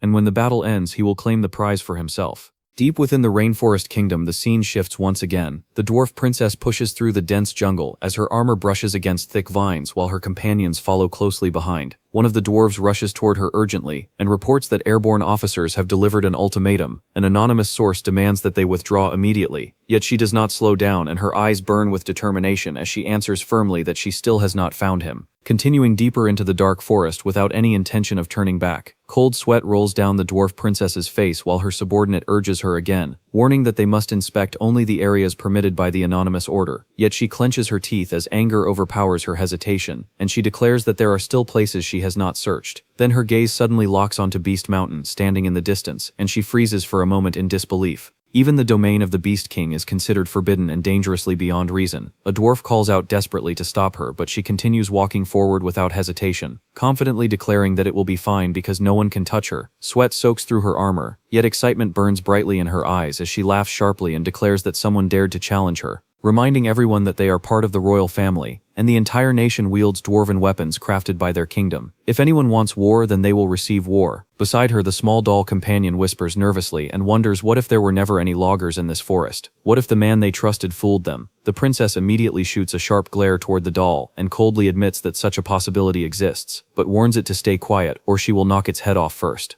Without waiting for any response, she marches forward again, while while glancing toward the distant tower and mutters that the Demon King's situation is becoming serious. Inside the tower, the Wolf Demon King slowly lifts his head as a demon girl appears before him and bows respectfully, while reporting that the dwarf princess is approaching Beast Mountain. His eyes widen in shock and he demands to know why that reckless princess has come here. Anger twists across his face as he suspects she may be trying to interfere with the heart of reincarnation. The chamber guarding that power is protected with absolute security, and even the pure mana sealed within the magma core cannot be altered. Even 10,000 spirits combined would be unable to move it. He mutters in frustration that the aggravation work is already in its final stage, and wonders why trouble appears now of all times. Suddenly realization strikes him like lightning, and he roars an order to stop her immediately and prevent the princess from approaching, but quickly adds another command that she must not be killed, and no one should be seriously injured. The demon servant hesitates and admits that such an order will be difficult to accomplish. Back in the forest, the princess suddenly halts as a towering muscular figure appears before her and blocks the path completely. His presence overwhelming and his calm voice carrying a deadly edge as he questions whether she has lost her mind and come here seeking death. The princess narrows her eyes proudly and refuses to be intimidated, declaring that the pride of the dwarves will never bend to threats. The man replies that this is the territory of the Demon King, and entry here is strictly prohibited, gripping his sword as he reminds her that someone should have warned her, adding with a dark chuckle that there is always the risk of being killed by demons in a place like this. The man is revealed to be Max, the Prince of Ormus, and orders him to move aside, demanding that he should not return until he finds the missing logo. Max's expression twists with irritation as he mutters that dwarves truly lack intelligence, remembering the full-scale war from 1 year earlier near the kingdom of Jasper, which borders the Demon King's castle. Ignoring the worried cries of her subordinates, she keeps her eyes locked on Max alone. Max begins speaking about how things work in his country, but she cuts him off with a sneer, declaring she's heard enough. The tension exploding as both prepare to strike, and the forest trembles under their power. Suddenly several men emerge from the shadows, shouting that it's their turn to claim the rewards. Max tightens his grip and orders them to kill everyone. Soldiers and hunting hounds surround the princess, cutting off every escape, while Max declares they will all die for the prosperity of Ormus. Rage surges from the princess as she raises her massive axe and shouts at them for daring to challenge her. In the distance, thunderous demonic gallops echo. Inside the tower, the Wolf Demon King roars in disbelief, realizing Ormus' forces intend to kill the princess and frame him, triggering a full-scale offensive like 200 years ago. Monstrous demons are dispatched instantly, as he grimly resolves the princess must survive. Back in the forest, blood and violent mana stain the battlefield, as Max's allies cut down dwarves with precision, chaos reigning until a golden shield flares around the princess. She shouts for her soldiers to be released while a wounded dwarf pleads that the enemy advantage is overwhelming and they cannot win head-on, urging her to escape while they clear a path. Her teeth clench, fury burning as she declares she'll smash everything herself, ignoring the doll's plea to calm down. Max raises his weapon, mana blazing, sneering that she hides behind a shield like a turtle. Suddenly violent purple energy explodes before him, blinding and overwhelming. He freezes in shock, wondering if the Beast King's subordinate has arrived. A dark purple aura intensifies above them, and a cold voice echoes declaring the Ormus attack was never part of the plan, and humans are unpredictable. Max's eyes widen as he realizes the being before him is no mere beast or demon. At the same moment, both Max and the princess tremble under the Demon King's suffocating presence. Pierce Doss appears with a mocking smile and coldly orders the Princess of Ormus to die, activating his equipment magic tool with an unyielding expression. Someone shouts that high-level demons have appeared. At the same time, the Demon King releases a monstrous aura, the suffocating energy pressing down like a physical force, wrapping around Max and binding him completely. He struggles in shock, shouting in confusion as the crushing pressure freezes him in place. In that exact moment, Princess Louise Vert flashes forward with unstoppable speed, closing the distance in the blink of an eye, ready to strike. Some of Max's soldiers gather their courage and angrily shout that she dared to attack the prince and must pay for it. Yet even as they speak, they can feel the terrifying power radiating from her body, the pressure alone making it hard for them to stand their ground. Louise's expression hardens as she fires back that they came here to kill her first, and now she will send them to their prince as well. At that moment, the dwarf soldiers arrive and immediately form a defensive shield around the princess, while others rush forward to launch counterattacks. The forest erupts into chaos as explosions shake the trees and violent shockwaves rip across the battlefield. Watching everything from a distance with calm, unreadable eyes, the Demon King quietly remarks that Louise will not die here, deciding that the time has finally come to set his true plan into motion, as his gaze slowly rises toward the towering beast tower ahead. As the scene shifts to the tower, an immense surge of energy radiates from it, thick and overwhelming as if the very air itself is trembling. Inside the chamber, the Beast King rages as he realizes another demon lord has sent demons into his territory, his anger growing as he understands that the timing is far too perfect while the princess and Ormuth forces are clashing outside.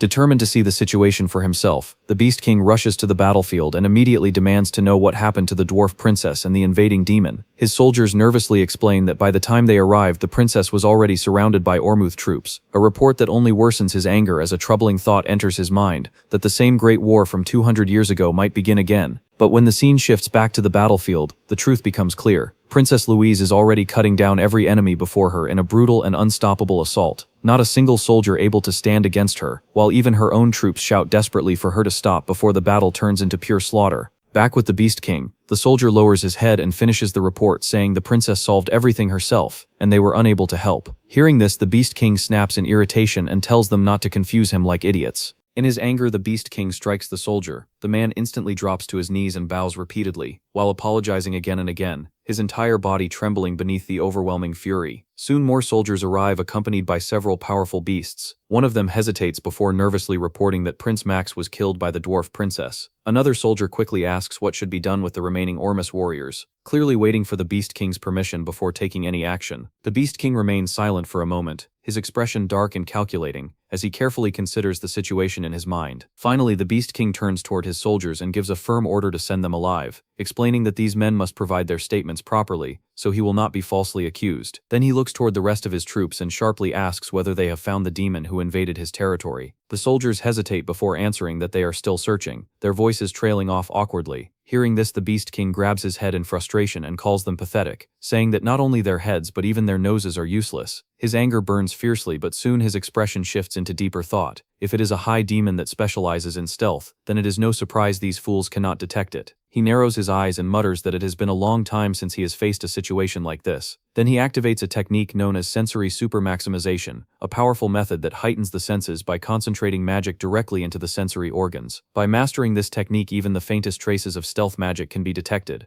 After a moment he senses it, faint traces of an unfamiliar demon lingering in the area. His expression darkens as a thought crosses his mind that perhaps that bastard had chased the dwarf princess. Immediately he turns to his soldiers and demands to know which direction the dwarf princess ran. One soldier quickly points and answers that she went that way, but before the sentence can even be finished, the Beast King vanishes from the spot and rushes forward with incredible speed, his furious voice roaring through the forest as he curses the Demon King. In that instant, the Beast King suddenly understands everything, his eyes widening as the truth pieces itself together inside his mind. It was all about the dwarf princess and Prince Ormus. Even exposing the magic was part of the plan. Everything was meant to lure him away from the volcano. Rage surges through him like wildfire as his aura erupts violently, and he races toward the mountain, the ground cracking beneath his steps while the wind howls around him as he moves. The scene shifts deep within the Beast King's territory, inside a massive cave hidden near the volcano. Numerous beast warriors guard the area heavily, while bear demons carry materials back and forth with urgency and discipline. The entire place feels like a secret operation moving in perfect coordination. Then the view moves deeper into the cave, where the Demon King himself has already arrived at the hidden location. Standing before a massive pool of extraordinary lava while observing it carefully, the molten flow glows unnaturally as it radiates a strange and powerful energy. He quietly mutters that this is no ordinary lava, and that the energy of return is being transmitted there. No matter how tough Draxon was, it would have been impossible for him to jump into it, meaning the lava must have been secretly constructed to drain it, though he calmly adds that he does not mind at all. As he speaks, dark energy begins rising around his body while mysterious abilities awaken within him. He calmly explains that the black flame dragon's scales are capable of moving even within lava. Just then, someone senses his presence. A tiger demon, sharp and alert, instantly locks onto him and launches a full-force attack without hesitation, his weapon infused with all his strength as he strikes with deadly intent. Yet the Demon King simply raises one hand and stops the attack effortlessly, the weapon unable to move forward even a single inch. Without even looking troubled, the Demon King calmly remarks that at such a distance it was inevitable. A high demon would eventually discover him. The tiger demon bares his fangs and angrily shouts for him to stop right there. But before he can react further, the Demon King coldly tells him that he should come with him.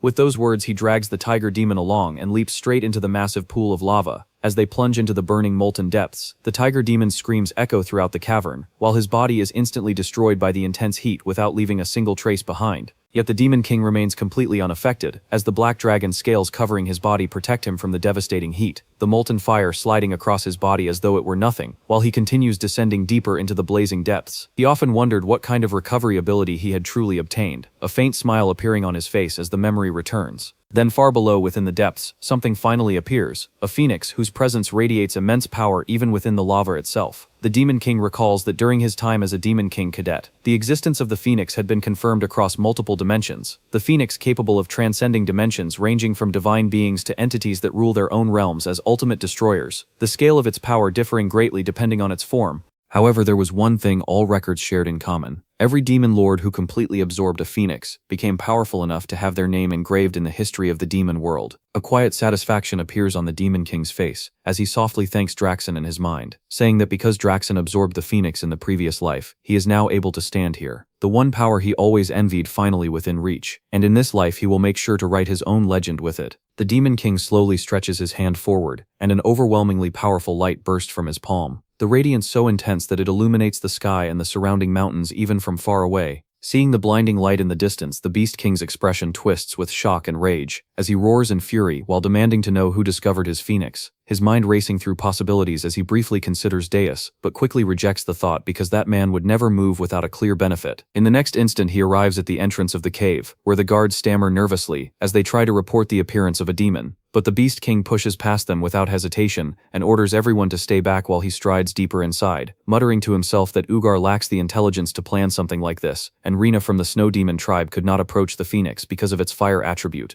leaving only one possible explanation. He suddenly turns toward his soldiers and sharply demands whether they are safe. One soldier hurriedly explains that earlier the tiger demon suddenly jumped into the lava. The Beast King immediately snaps in disbelief, saying that such a thing is impossible, yet the trembling soldier continues and explains that the tiger claimed he was going to steal it. At that moment someone shouts that the Demon King is inside, and that it is dangerous, an immense light pouring outward from deep within the cave, growing brighter with every passing second as its glow spreads far beyond the cavern and becomes visible even from great distances. From afar several figures witness the astonishing sight: Princess Louise, Merchant Granada, Cargill, and Princess Elena, standing beside their soldiers as they watch the radiant eruption in stunned silence. Meanwhile, the Beast King's fury reaches its absolute peak as he clenches his fist and his aura explodes violently around him, roaring with uncontrollable rage that he will kill the intruder. And within the blazing depths the phoenix finally reveals itself. Deep within a dense forest, a sharp, unnatural sound echoed briefly before fading, leaving silence. On the forest floor lay Deus, motionless, abandoned by life. Minutes passed before his eyelids trembled and opened, confusion clouding his gaze as he stared at the tangled canopy above, unsure where he was or how he had arrived. Around him, animals had gathered, wolves in the shadows, small creatures peeking from bushes, birds perched above. None attacked, they simply watched the stranger in their territory. Ignoring them, Deus slowly pushed himself up, heavy and disoriented, searching his memory. Then it hit him: the phoenix. His plan had been simple: kill it, store it in his subspace, and return to his tower. But the volcano erupted, its force hurling him across the sky before he crashed in this forest. Walking through the trees, he reached a narrow stream and froze at his reflection. His appearance had completely changed. The face staring back was unfamiliar. Far away in Ormus, Princess Louise reported to the king about the battle. Ormus warriors had intervened bravely, but the king's son had died. Consumed by grief and rage, the king immediately ordered a massive expedition. The Beast Demon King must be defeated. Back in the forest, Deus received a holographic call from Hillen. Shock crossed Hillen's face at Deus's new appearance, but Deus calmly confirmed his identity. Hillen reported that nearly 500 participants, including 200 recognized heroes, would attack the Tower of Beast, led by the 10-star battle mage Rosal Charnt and Vice Commander Balaf Dislord. Not all groups agreed with killing the Demon King. Some wanted him alive for the tower's rare resources. Deus quickly decided Hillen would join the expedition and personally kill the Beast Demon King when the opportunity arose, boosting his reputation among humans. Soon after, Gordon reported that Draxen had summoned several Demon Kings, including Belvec and Reyna, to the Tower of Beast. Recognizing the urgency, Deus transformed into his demon form and took to the sky. The phoenix's mana flared violently, igniting his wings. He shot through the sky like a burning comet, crashing into the barrier surrounding his tower but stabilizing safely. As Deus confirmed his safety, Gordon prepared a portal to the Tower of Beast. Heroes gathered from across regions. Rosal drew admiration as she boldly declared she would defeat the Beast Demon King, while Hillen internally resolved the victory would ultimately belong to him. Deus, Gordon, and Jason arrived at the tower's top level, where Draxen awaited. Calmly acknowledging them, Draxen led them into the meeting chamber. Deus noted that arriving late would have been unwise.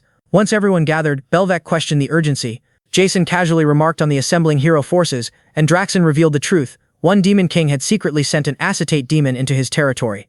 That intruder had stolen the corpse of the phoenix that Draxen had been preparing to absorb. Even worse, the same culprit had caused the death of the second prince of Ormus, which had triggered the current hero expedition. The other Demon Kings silently considered his words.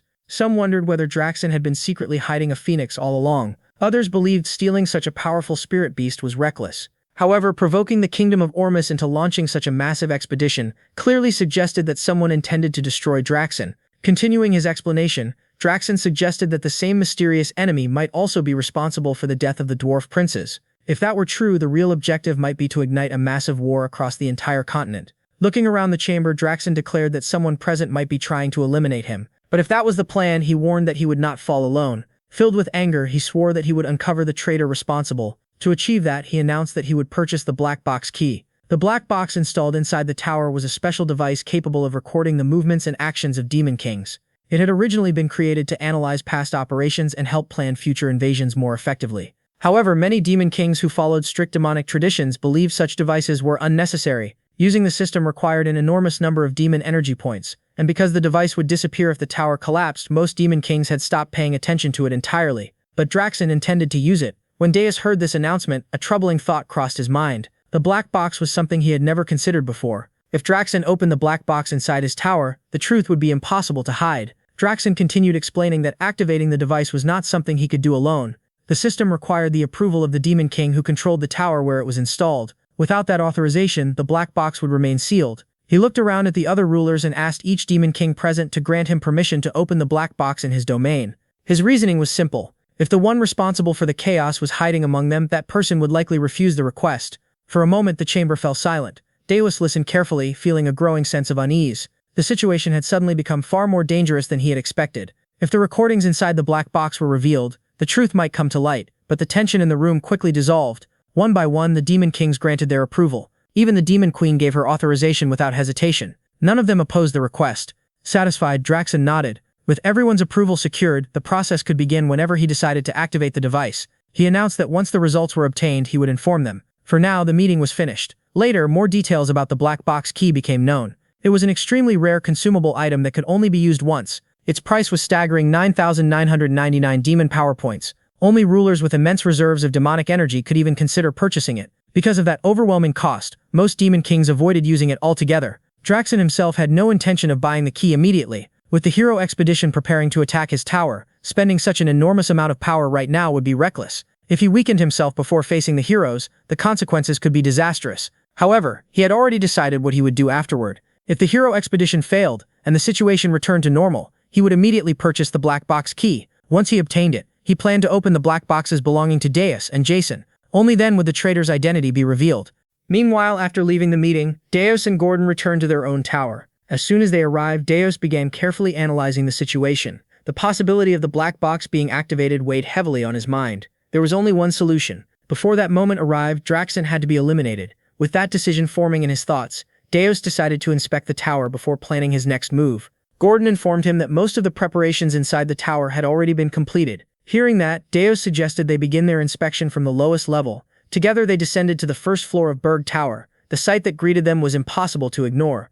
A gigantic magical weapon dominated the entire floor. The structure resembled a colossal cannon, towering like a siege machine built for pure destruction. Standing proudly on top of the massive device was Logger. The moment he saw Deus arrive, his excitement exploded. He began enthusiastically explaining his newest creation. This, he announced proudly, was the weapon forged in the Hell Forge, Hell's Catapult Mark I. His voice overflowed with admiration for his own masterpiece. According to him, the design was both magnificent and elegant. It was without question the greatest creation he had ever produced. As Deus and Gordon turned to leave, Logger continued shouting excitedly behind them, thanking the Demon King repeatedly and promising that the next weapon he created would be even bigger, stronger, and more extraordinary. Leaving the loud inventor behind, Deus and Gordon moved up to the second floor of the tower. There they found Kate Turde standing alone in the training area, practicing her swordsmanship with focused determination.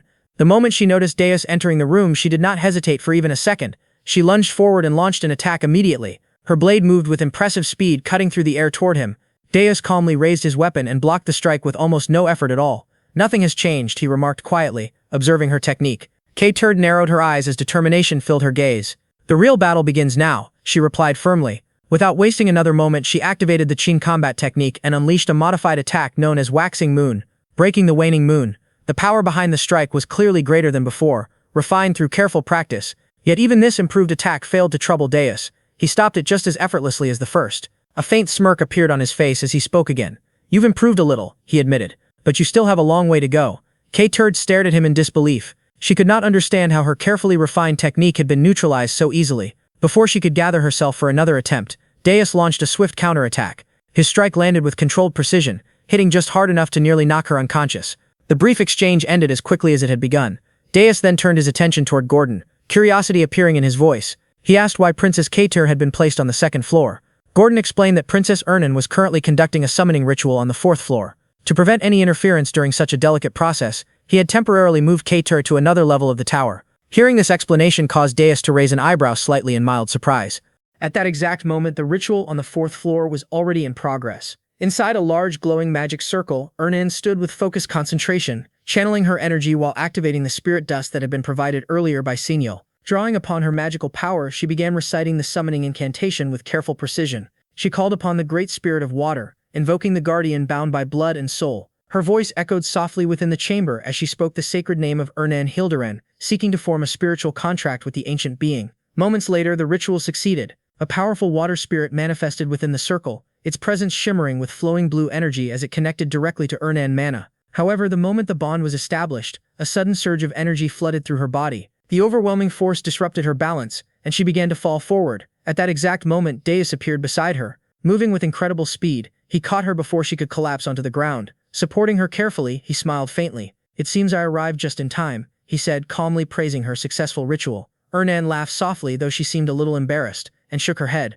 She explained that the ritual had succeeded largely because of the spirit dust she had received earlier. But then something completely unexpected happened. In a quiet voice, Ernan suddenly said that she loved the Demon King. The words left her lips before she could stop them. Deus froze in surprise. Ernan immediately panicked. She insisted that she had not meant to say those words, even though the voice had clearly come from her mouth. She claimed she had no control over it at all. After a brief moment of confusion, the truth revealed itself. Those words had not actually been spoken by Ernan. They had come from the newly summoned water spirit. Ernan sighed lightly and remarked that she seemed to have summoned a particularly troublesome spirit. Hearing this, the spirit burst into laughter. Soon afterward, she introduced herself properly. Her name was Nairuniel, a high-ranking water spirit. Her personality quickly became obvious. She loved reading romance novels, especially dramatic stories involving forbidden love. With cheerful enthusiasm, Nairuniel declared that she truly adored the Demon King. She even pointed out that he had clearly noticed Ernan's feelings already, and immediately began asking when the two of them planned to officially become boyfriend and girlfriend.